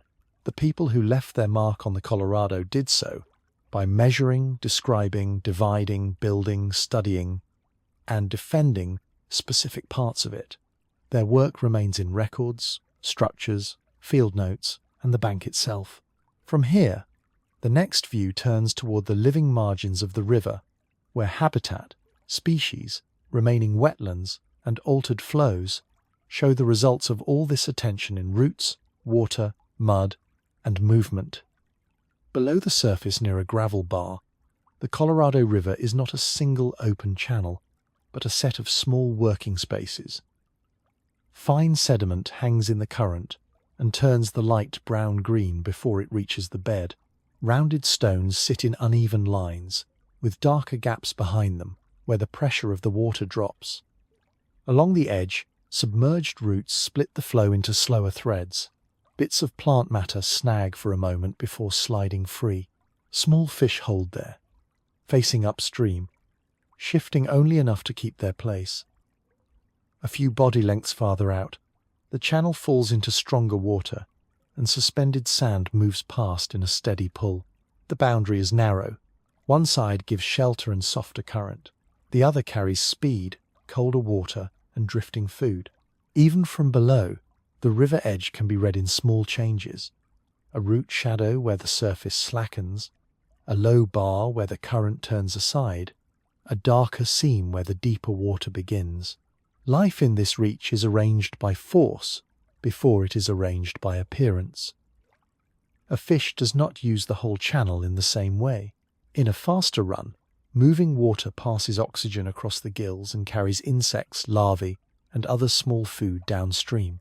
Behind stones and along root edges, the current loosens just enough for resting. In shallow margins and backwaters, young fish stay out of the hardest push while feeding close to the main river.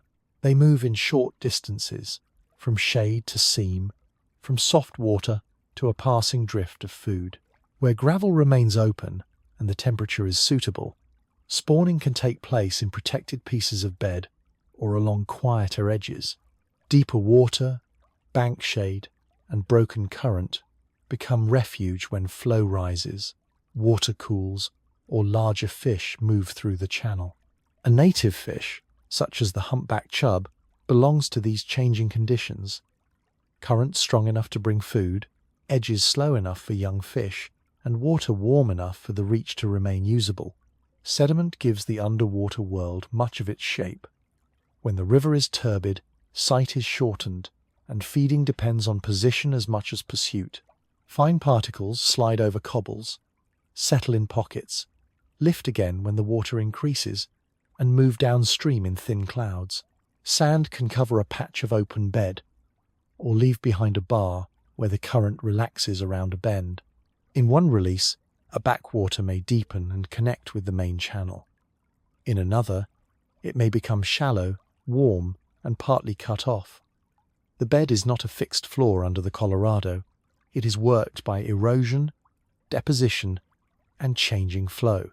Below Glen Canyon Dam, released water can alter sediment movement, water quality, temperature, and the amount of usable habitat along the channel. A colder pulse can push suitable water downstream. A warmer pocket near the edge can briefly hold it in place. From above, the change may look like a simple rise or fall. Below the surface, it shifts the places where fish feed, rest, spawn, or avoid the current. The edge of the river carries the same pattern. A shaded bank with roots in the water is not only a line between land and channel, it is cover, a feeding edge, and a slower place where insects and small drifting material can gather.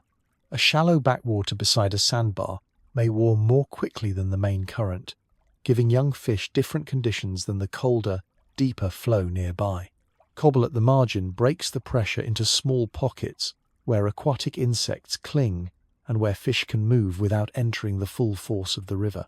When releases change the height and speed of the water, these places expand, shrink, connect, or disappear for a time. A root that was underwater in the afternoon may hang above a lower edge later. The same branch may be cover at one height and dry wood at another. A quiet pocket may become a stronger run.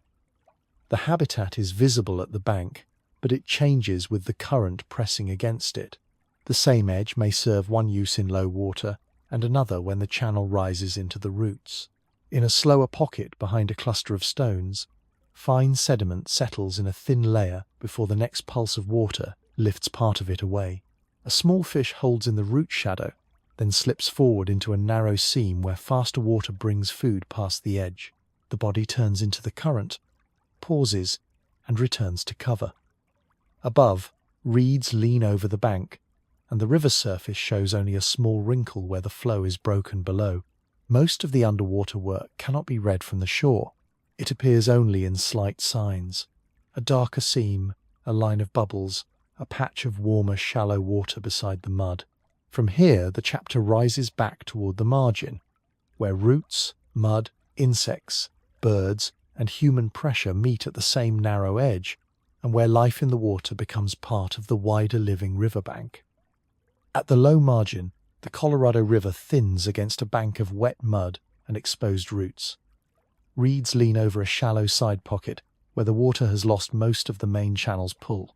Fine sediment darkens the edge, and a line of small bird tracks crosses the soft surface before it fades into drier ground. Insects move over bent stems, stopping where a blade touches water. A few bubbles collect beside a root and break slowly in place. Beyond the pocket, the current is stronger and smoother, but here it is broken into short movements by mud, stones, stems, and the uneven bank. The margin is narrow enough to miss from above. At water level, it becomes its own working strip, neither open river nor dry land. A thin shelf of wet ground marks where the water stood earlier, with a darker band on the bank and a trace of silt on the lower leaves. The wet mark bends around each root, then stops where the mud has dried. Along this strip, cover and access sit close together. A reed bed lets a small bird move without crossing bare ground, while the damp stems keep insects within reach. Roots entering the water leave shaded gaps beneath the bank, and those gaps can shelter young aquatic life when the main current is too exposed. In a shallow pool beside the channel, warmer edge water may hold larvae, small snails, or the first movements of amphibians where the slope is low enough for entering and leaving. The same mud that records tracks holds moisture after the surface flow has dropped.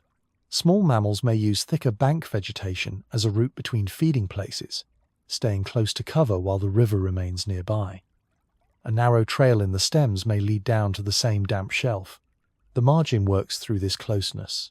Food beside shelter, water beside bank, movement beside protection from open current and open dry ground. It is not a separate wetland scene placed beside the river. It is the part of the river where land animals can use water without entering the full channel. Water at the edge does not simply stop.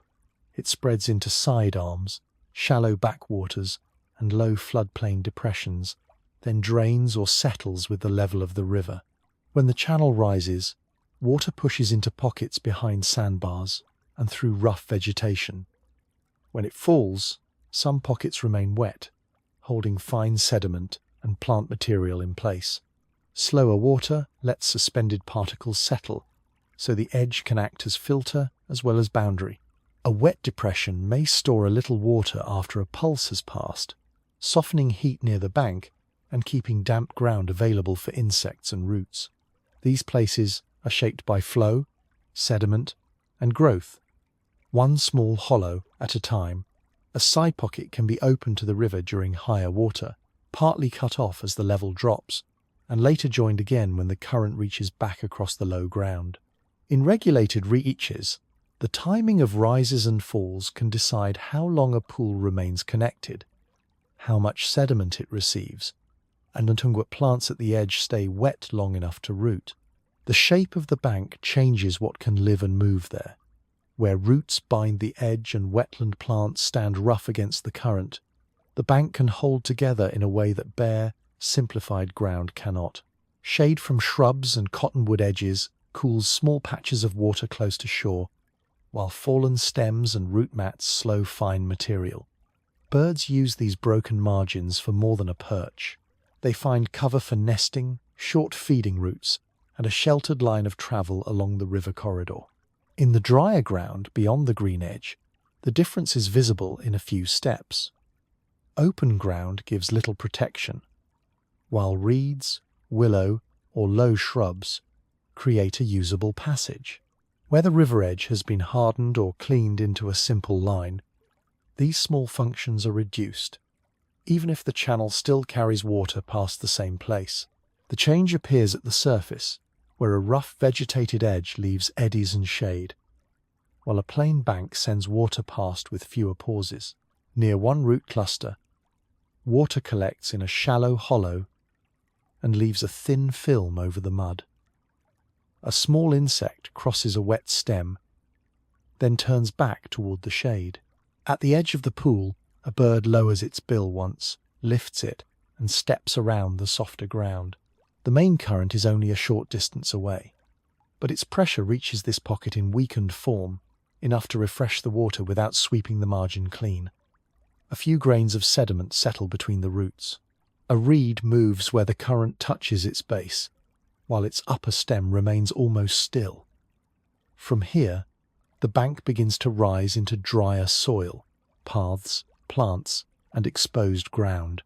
The living edge continues outward until the wet margin meets the wider land, where river pressure, animal movement, and human use begin to share the same narrow space. On the table, an old map sheet lies open beside a field notebook. The Colorado is drawn as a narrow ink line through canyon country, bending unevenly across the paper. Some tributaries enter with names written in a careful hand, while other side valleys stop with little detail.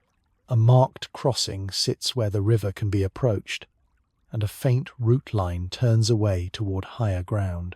Along one reach, short relief marks crowd close to the water, suggesting walls, broken plateaus, and hard country more than exact form. A few small ticks mark slope where the paper cannot show height. Beyond them, a pale blank space remains where the canyon interior had not yet been fully drawn. The sheet does not show the river as it appears from the bank, with mud, stone, and moving water. It shows a course to trace, a barrier to cross, a boundary to name, and a gap still waiting for measured knowledge. The line on such a map is never only a line. Where it bends with confidence, someone had seen the river, followed a report closely, or copied a better source. Where it straightens too much, where a tributary is missing, or where the canyon country opens into blank paper, uncertainty sits beside knowledge.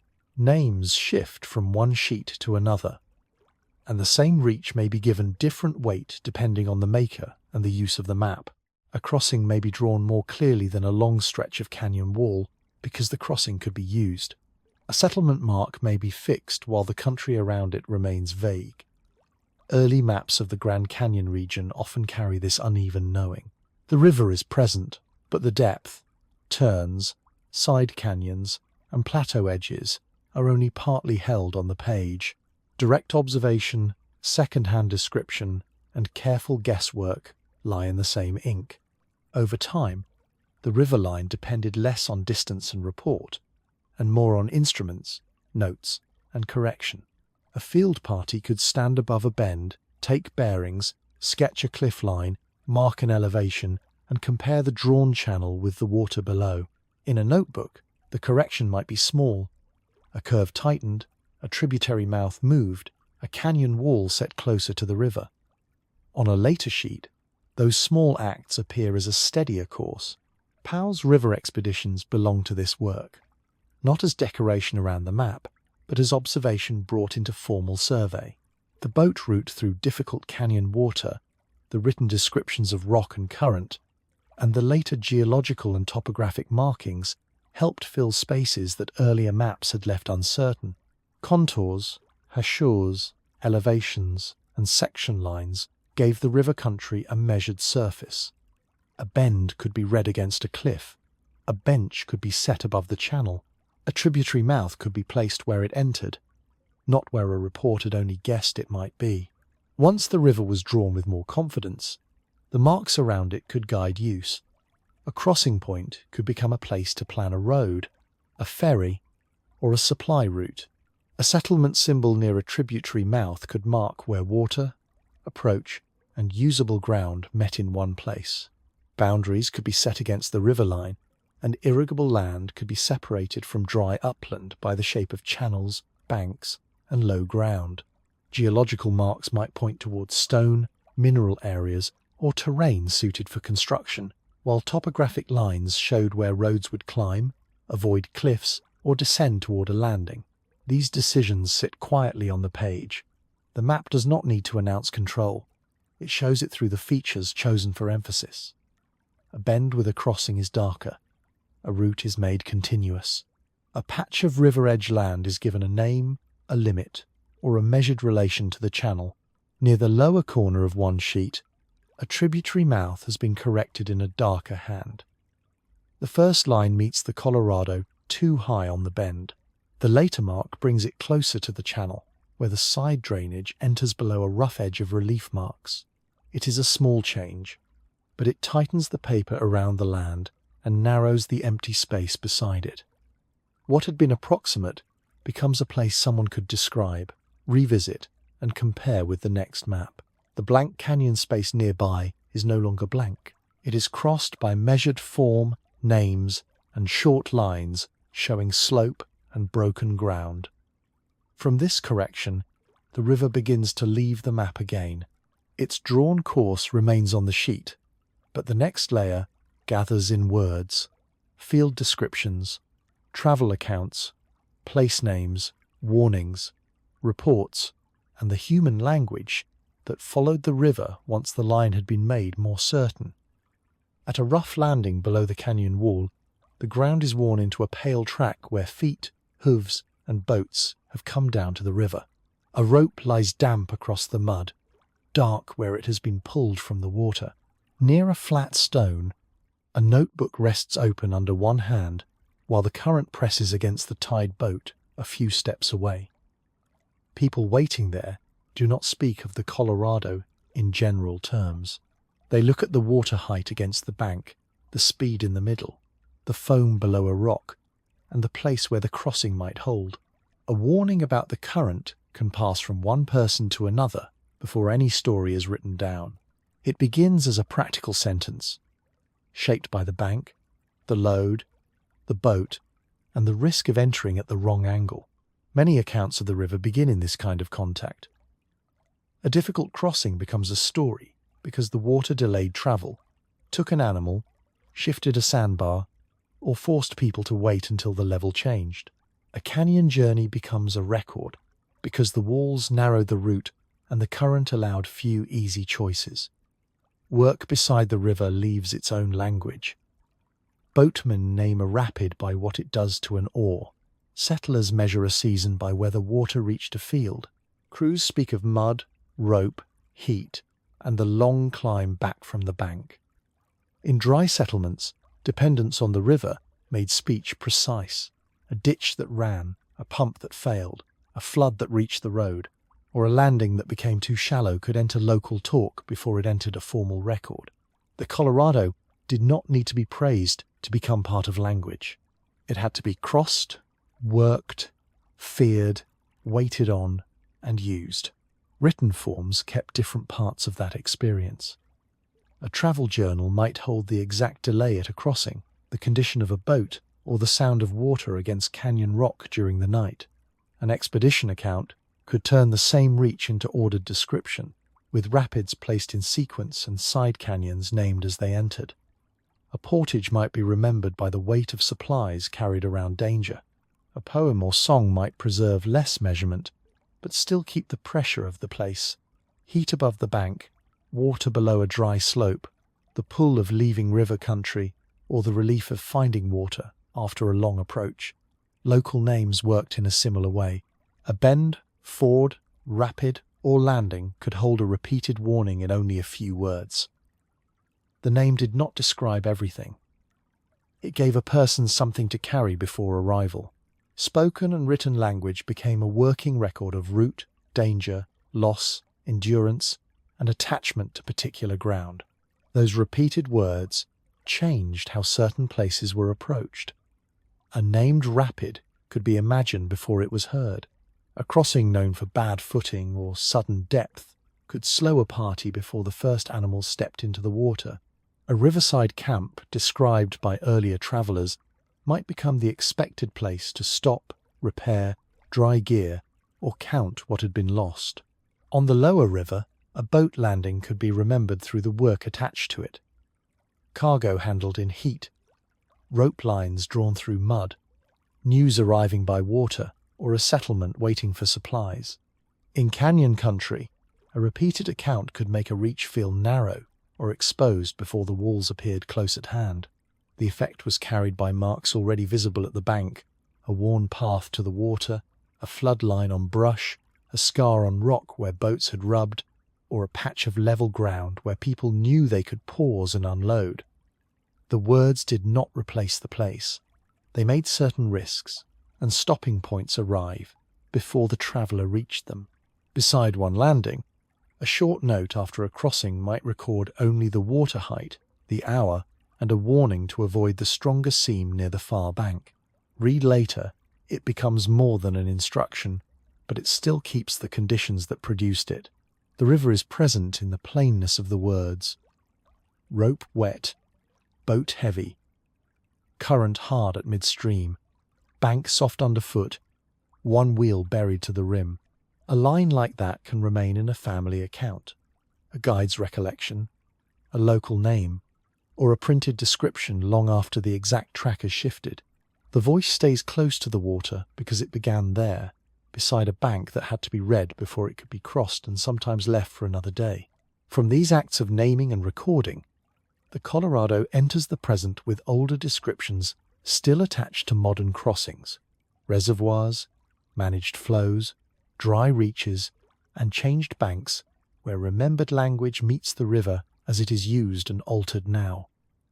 Beside a narrow reach of the Colorado, the comparison begins with what is underfoot. The bank is dry above the last wet line, and pale sediment lies in a thin crust where the water has dropped back. Across the channel, the canyon wall rises close enough to hold the river between rock and slope. Near the edge, the water moves slowly.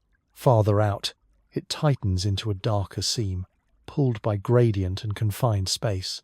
A ramp, a gauge box, or a marked access track may sit above the bank, placed there because the river has to be watched and reached deliberately. A post may carry old level marks above the mud. This is not a broad river spreading through open lowland.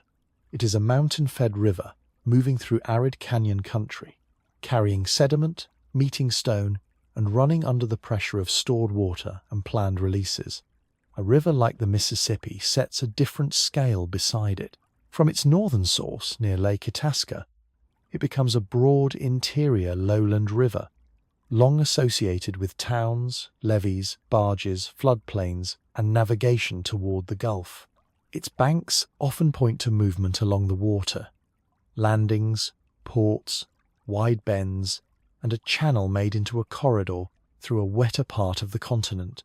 The Colorado has crossings, boats, and working edges too, but it is not defined by continuous navigation in the same way. Here, canyon walls and rapids limited passage, while dams, reservoirs, and allocation structures later shaped use more strongly than a single long commercial route. The river is often reached from above, held back behind concrete, or entered through selected ramps and controlled access points. Its form stays close to slope and storage, water descending from high country into dry land, then being measured, divided, and sent outward through systems that reach far beyond the canyon bank. The Rio Grande brings the comparison closer, but it still does not make the Colorado simple. Both rivers pass through dry regions where irrigation demand, settlement dependence, seasonal supply, and careful measurement are part of daily reality. Along either river, a low bank, a diversion, a canal head, or a dry field edge can show how closely people watch the available water. Yet the Colorado returns quickly to its own form. Its canyon reaches cut through hard country where the channel is often confined below steep walls. Its large reservoirs have changed the timing of flow, the movement of sediment, and the temperature of water released downstream. Its water is assigned across farms, cities, tribal lands, power systems, and desert landscapes that may sit far from the visible channel. The Rio Grande can sharpen the dry region pressure, but it cannot stand in for the Colorado's combination of canyon depth, reservoir storage, sediment loss, and heavy legal and engineering control. Comparison changes the way the bank itself is read. On a wetter lowland river, access may appear as part of a long navigable edge, with ramps, levees, docks, and settlements arranged along a broad corridor. Along the Colorado, access is often more deliberate. A road may end at one landing because there are few other places to reach the water. A measuring station may stand near a canyon reach because flow height affects habitat, recreation, releases, and downstream claims. A canal or diversion may begin from a managed point where the river's surface has already been shaped by upstream storage. Even the quiet edge beside a reservoir or below a dam carries signs of control. A band of exposed sediment, a stabilized ramp, a marked waterline on rock, or vegetation adjusted to repeated levels. The bank does not present the river as simply full or low. It shows a channel read through schedules, demands, agreements, and physical constraints. Back at the same narrow reach, the Colorado returns to itself without needing another river beside it. Sediment sits at the margin in thin layers. The canyon wall holds the channel close. Slow water gathers near the bank, while the stronger seam moves a little farther out. Above the wet edge, dry ground begins almost at once, and any green strip is tied to the height and timing of the flow. A narrow band of plants may end only a few steps from bare stone. The river here is shaped by scarcity, but also by descent, rock, storage, and the work of keeping water available to places that cannot see this bend. A comparison can sharpen those features, then it has to fall away. What remains is the visible river. Stone above, water below, mud at the edge, and a controlled current moving through a landscape where every usable line of water is noticed. From here, the view can stay with the present-day Colorado itself, where these same banks, releases, reservoirs, and demands are no longer background conditions, but the river's current daily form. Below a dam release channel, the modern Colorado appears first as water passing through concrete. A gauge stands near the bank, fixed above riprap and a narrow strip of wet stone.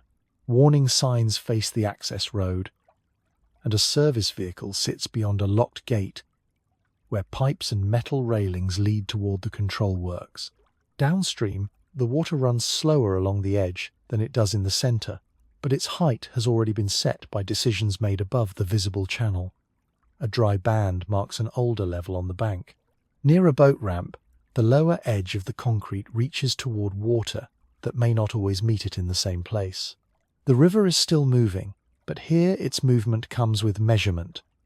Flow read from instruments, releases set through reservoirs, and water watched as supply before it becomes scenery. In the present day, the Colorado functions as a managed system as much as a natural channel. Water is stored behind dams, released through outlets, diverted into canals, lifted by pumps, carried through pipelines, and counted against agreements before it reaches another field, town, power station, or treatment plant. The system supplies nearly 40 million people and irrigates about 5.5 million acres of land, so a quiet gate beside the river belongs to a much larger pattern of use. A headgate partly open can send part of the flow toward an irrigation district. A reservoir intake can hold water for cities far from the bank. A release through a dam can serve hydropower, downstream delivery, river habitat, and recreation on the same day. None of these uses appears all at once from one place, but the hardware repeats along the river. Concrete edges, measuring stations, canals, outlet works, and marked levels on rock and soil. Agriculture and urban demand give the system its strongest daily pull. Away from the canyon, a canal bank may run straight beside irrigated fields, with water moving in a clean line past dry ground that would not hold the same crop without delivery. A pump station lifts river water into pipes, while an irrigation turnout sends it through gates toward rows of green under a hot sky. Farther from the channel, city supply appears less like a river and more like treatment plants, storage tanks, lawns, taps, and service roads, but the connection returns to the same stored and divided water. Reservoir levels make that pressure visible. A pale bathtub line on a cliff or shoreline marks the space between former storage and present water. A dock lowered on its cables, a longer walk to a ramp, or a newly exposed slope shows that demand reaches the water before it reaches the next bend. The present shape of the river is made not only by what flows past, but by what has already been taken, held, promised, or saved upstream. The banks also show that the river is watched as well as used. At a recreation site, a boat ramp may be extended, closed, or shifted as reservoir levels change. Exposed shoreline bands widen and narrow, leaving fresh sediment, stranded stones, and tracks where people have followed the retreating water. In other places, young willows or cottonwoods may be planted along a managed edge, with fencing set back from the channel to protect a restored strip of bank. Biologists and water managers may monitor temperature, clarity, oxygen, or fish habitat where releases have changed the conditions below a dam. Planned flows can move sediment, refresh backwaters, or test how the channel responds. After years of drought and uneven snowpack, water use reductions and reservoir operations remain part of the same daily management. The river is not only taken from, it is regulated, measured, repaired in places, and negotiated around, with each action leaving small signs at ramps, gauges, banks, and waterlines. At the edge of one reservoir, the old high water mark remains as a pale line across stone, well above the present surface. Below it, the slope is bare, stepped by wind, feet, and receding water. Near the current level, a small gauge records the height, and a metal gate farther along the bank holds part of the system in position. A few young plants stand behind protective wire, where managed flow still reaches the roots often enough to keep the soil damp. The detail is ordinary, but it contains the modern river: stored water, measured water, used water, and the narrow living margin that depends on when that water arrives. From this point, the Colorado continues downstream through channels, reservoirs, diversions, and dry edges, carrying not only current, but subtraction. The next reach is shaped by what remains after control. Delivery, evaporation, use, and conservation have all touched the water before it moves on. At a restored edge below a low diversion, the repair work is visible before it is explained. Young willows stand in a line along the bank, each stem held by a stake where the soil has been loosened and pressed back around new roots.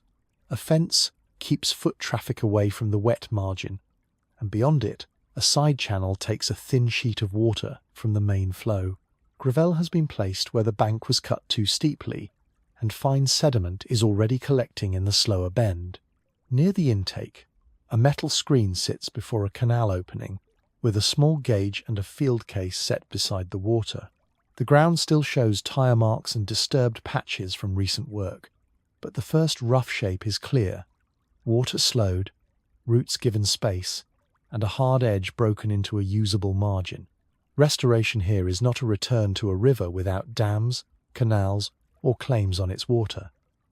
It is a set of adjustments made inside a system that remains heavily managed. A floodplain pocket can be lowered or reconnected so that high water reaches it again. A side channel can be opened enough to carry shallow flow under selected conditions. Native vegetation can be planted where roots may hold soil, shade the edge, and roughen the bank. Where diversion structures pull water from the river, screens can reduce the number of fish drawn into canals, and passage structures can help movement around barriers that once ended a reach. Managed flows may be timed to wet banks, move sediment, or support young plants, but each release still belongs to a larger schedule. The work is practical and limited. More usable edges, fewer sharp breaks, and certain habitats kept from disappearing into a single simplified line. The function of those repaired edges begins in small changes. Slower water enters a side pocket and warms more quickly than the main channel, giving young fish a place to feed without holding against full current. Roots reach into the water and make shaded gaps. Insects use stems, damp leaves, and soft mud along the margin. Gravel and cobble placed near a bank break the current into smaller seams where fish can move, pause, and turn. In recovery work for native Colorado River fishes, these details are joined to other tools. Passage near diversions, screened canals, maintained floodplain habitat, monitoring of numbers and movement, and selective control of non-native fish where they press on the same limited spaces. The purpose remains physical. A fish must be able to reach a reach, avoid a screen, find slower water, feed near cover, and survive long enough for the habitat work to matter on the riverbed. Farther along a restored floodplain edge, water quality and bank behavior show the same kind of repair. Wetland plants slow the shallow flow, and fine material drops out before the water returns to the channel. A rougher bank holds plant litter, roots, and sediment, instead of sending every pulse directly against bare-cut soil. Shade near the edge can soften temperature at the margin, and a planted strip can give birds and small animals cover along a river corridor that may otherwise be narrow and exposed. In the Colorado River Delta, repair has also depended on water and land work together. Environmental flows delivered into selected reaches, cottonwood and willow planting, and maintenance of limited wetland and riparian pockets, where the river no longer spreads as it once did. The result is not a broad recovery of every former place. It is a patchwork of watered sites, planted banks, monitored plots, and channels kept open enough to function, each one depending on the next delivery of water and the next round of field checks. At one side channel, the current enters through a shallow notch and spreads around the base of new willows. Fine sediment gathers against the first roots, and a small tag on a stake marks the planting for later checking. Beside the diversion, water moves across the fish screen, keeping the canal intake separate from the river's living edge.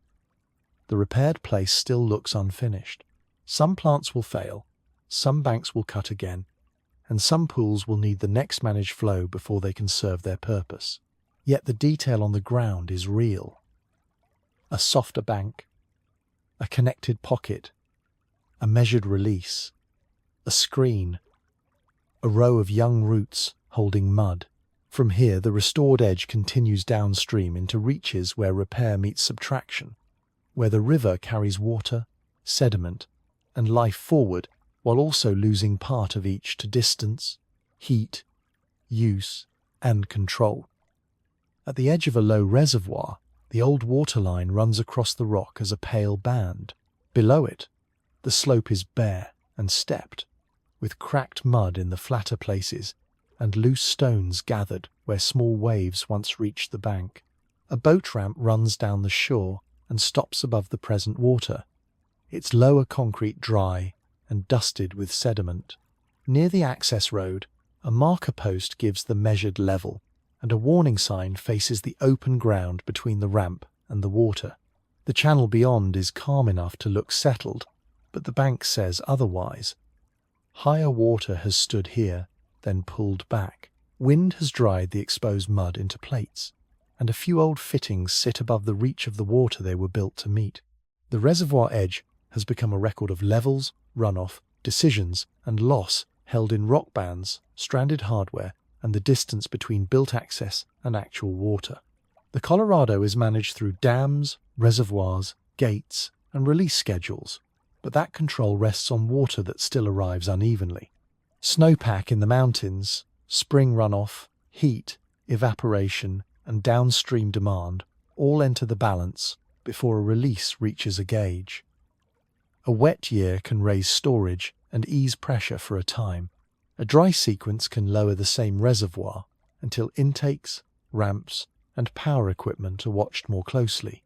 Long drought has reduced storage across the system, and recent operating decisions have focused on keeping Lake Powell and Lake Mead high enough for water and power infrastructure to function.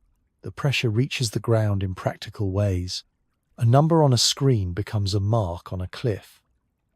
A release plan becomes a changed current below a dam. A shortage in storage becomes a longer pipe, a lower dock, a canal gate opened less often, or a field waiting for its scheduled delivery. Sediment makes the balance harder to read. In an unregulated flood, high water can cut banks, move sand, and rebuild bars where the current slows. Along the regulated Colorado, much of the sediment that once moved freely is held behind dams, while the frequency and size of floods have changed.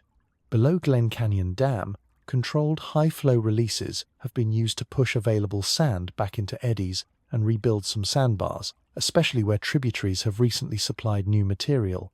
The work depends on sand being present at the right time.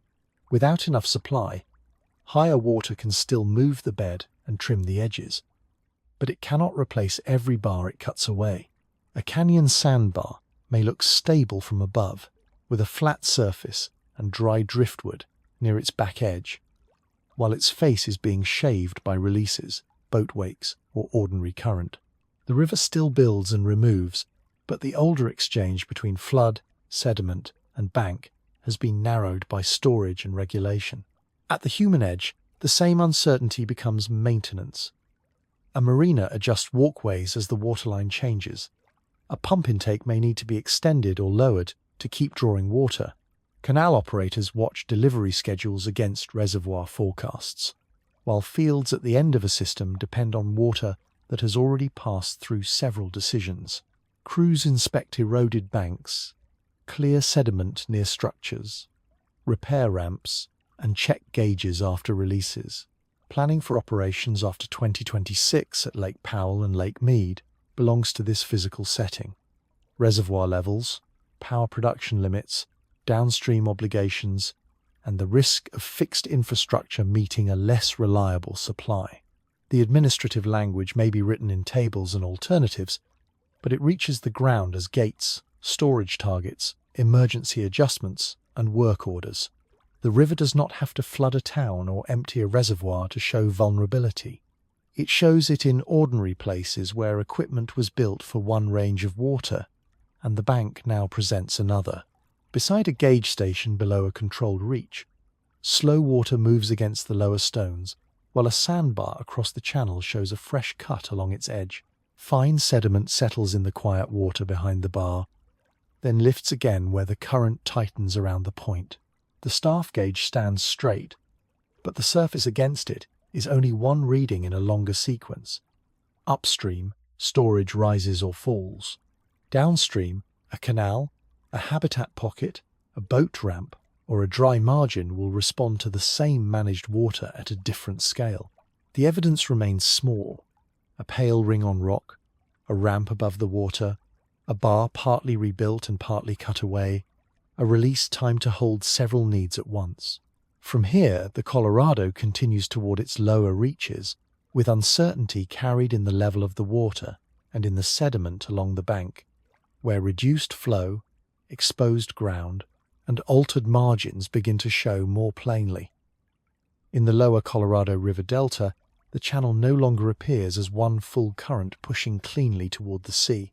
A broad bed of fine mud lies open under low sky, cracked where it has dried and darker where shallow water still remains. Reeds stand in scattered bands along a partly wetted reach, and salt-tolerant plants hold to slightly raised ground between pools. In one low place, water gathers around a soft bar, thin enough to show the mud beneath it. Farther out, the ground flattens toward the upper Gulf of California, where tide and salt begin to enter the river's ending zone. The old delta form is still visible in low sediment, wetland patches, and side depressions, but it is no longer a simple fan of freshwater channels. It is a changed meeting place, partly dry, partly wet, and marked by the uneven arrival of managed water. A narrow strand of damp mud may end beside ground that has not been wetted for months. A river's end is normally built by slowing down. Current weakens, sediment drops, channels divide, and low ground turns into mudflats, marsh edges, bars, and shallow water that can shift with season and tide.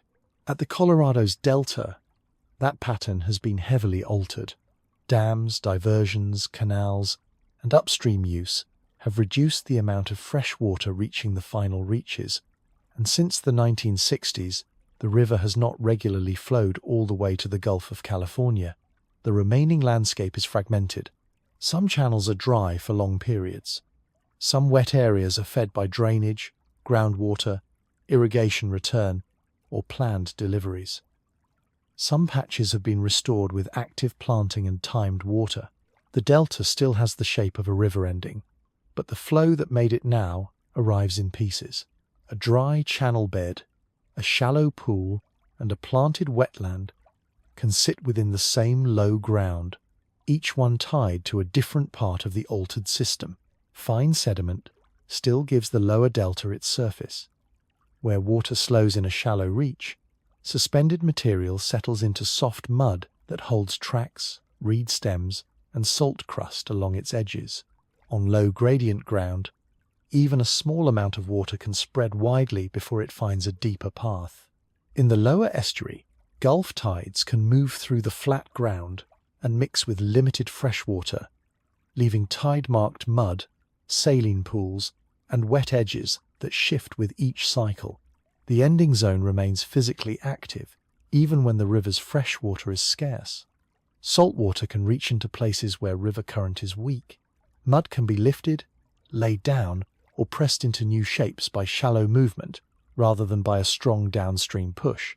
A pool that looks still may be touched by tide, evaporation, seepage, and the next small delivery of water from upstream. The final delta is not empty ground after the river.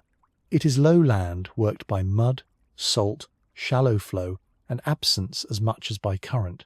Where water is delivered or held long enough, the delta's edges change quickly. Young cottonwoods and willows can be planted in rows along selected channels, with protective fencing and monitoring tags marking the work.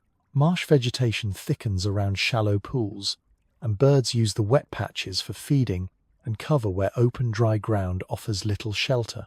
In 2014, a planned pulse flow sent water through more than 80 miles of dry delta channel and carried a small amount toward the estuary. It did not restore the whole delta to its former condition, but old channel beds were wetted, shallow areas were briefly reconnected, and fresh sediment was left where plants and wildlife could use it. Since then, restoration has depended on the same practical combination: water delivered at the right time, banks prepared for planting, wetland patches maintained, and channels kept open enough for flow to reach them. In the delta, repair is measured in wetted reaches, surviving trees, shallow pools, and the return of usable cover. At the edge of one restored channel, fine sediment settles in a shallow pool around the base of young reeds. The water is only a thin layer, but it darkens the mud and leaves a clear line where the level has recently fallen. A few willow leaves hang close to the surface, and the bank behind them rises only slightly before turning dry and pale. Farther downstream, the ground opens towards saltwater influence, tide-marked flats, and the broader mouth of the upper Gulf. The Colorado's final spread is visible here in fragments: a wetted pocket, a dry bar, a line of planted trees, a soft channel bed waiting for the next flow.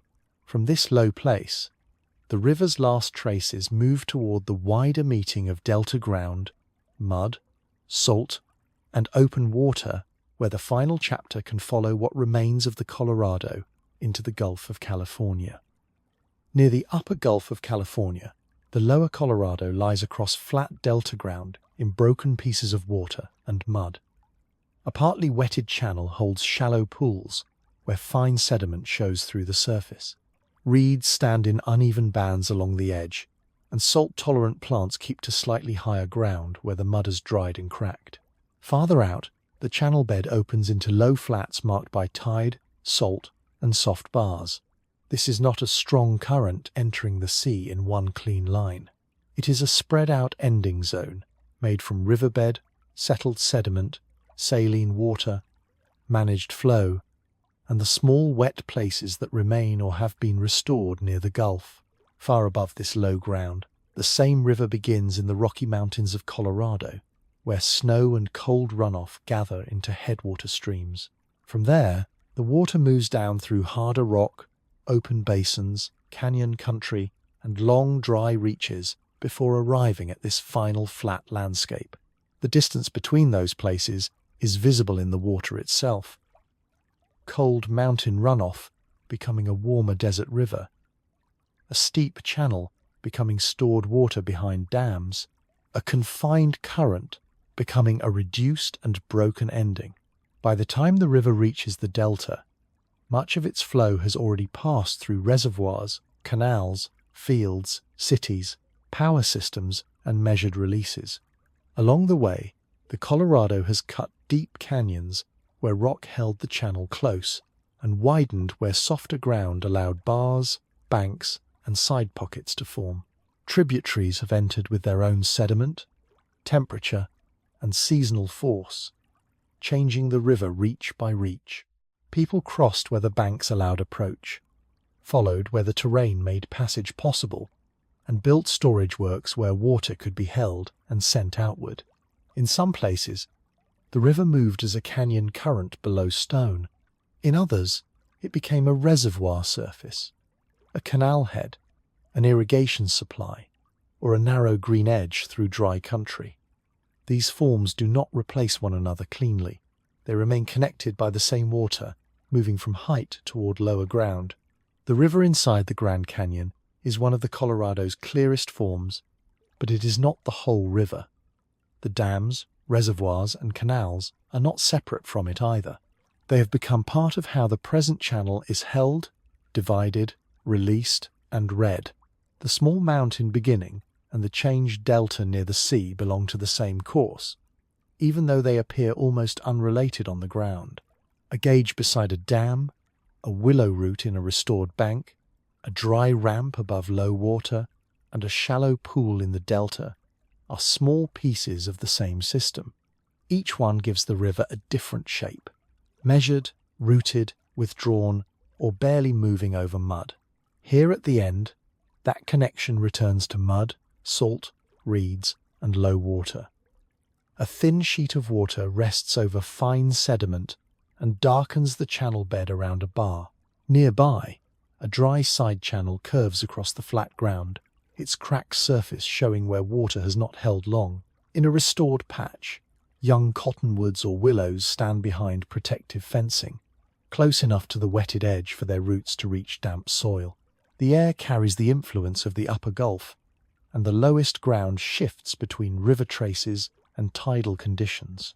The final landscape is reduced and uneven, but not empty. Shallow pools, salt, marked flats, marsh edges, planted banks, and channels waiting for the next managed flow. In one settled view, the river can be held from beginning to end without leaving the ground in front of us. Snowmelt from high Colorado, sediment carried through canyon rock, water stored behind concrete, fields and towns supplied along the way, and this final shallow water near the sea meet in the same low delta space. The last visible water moves only slightly over mud, reeds mark the edge, and saltwater influence reaches in from the Gulf. The Colorado has been followed from its mountain source through canyon, desert, use, control, repair, and reduction to this changed, low, tidal edge where riverbed, sediment, and open water meet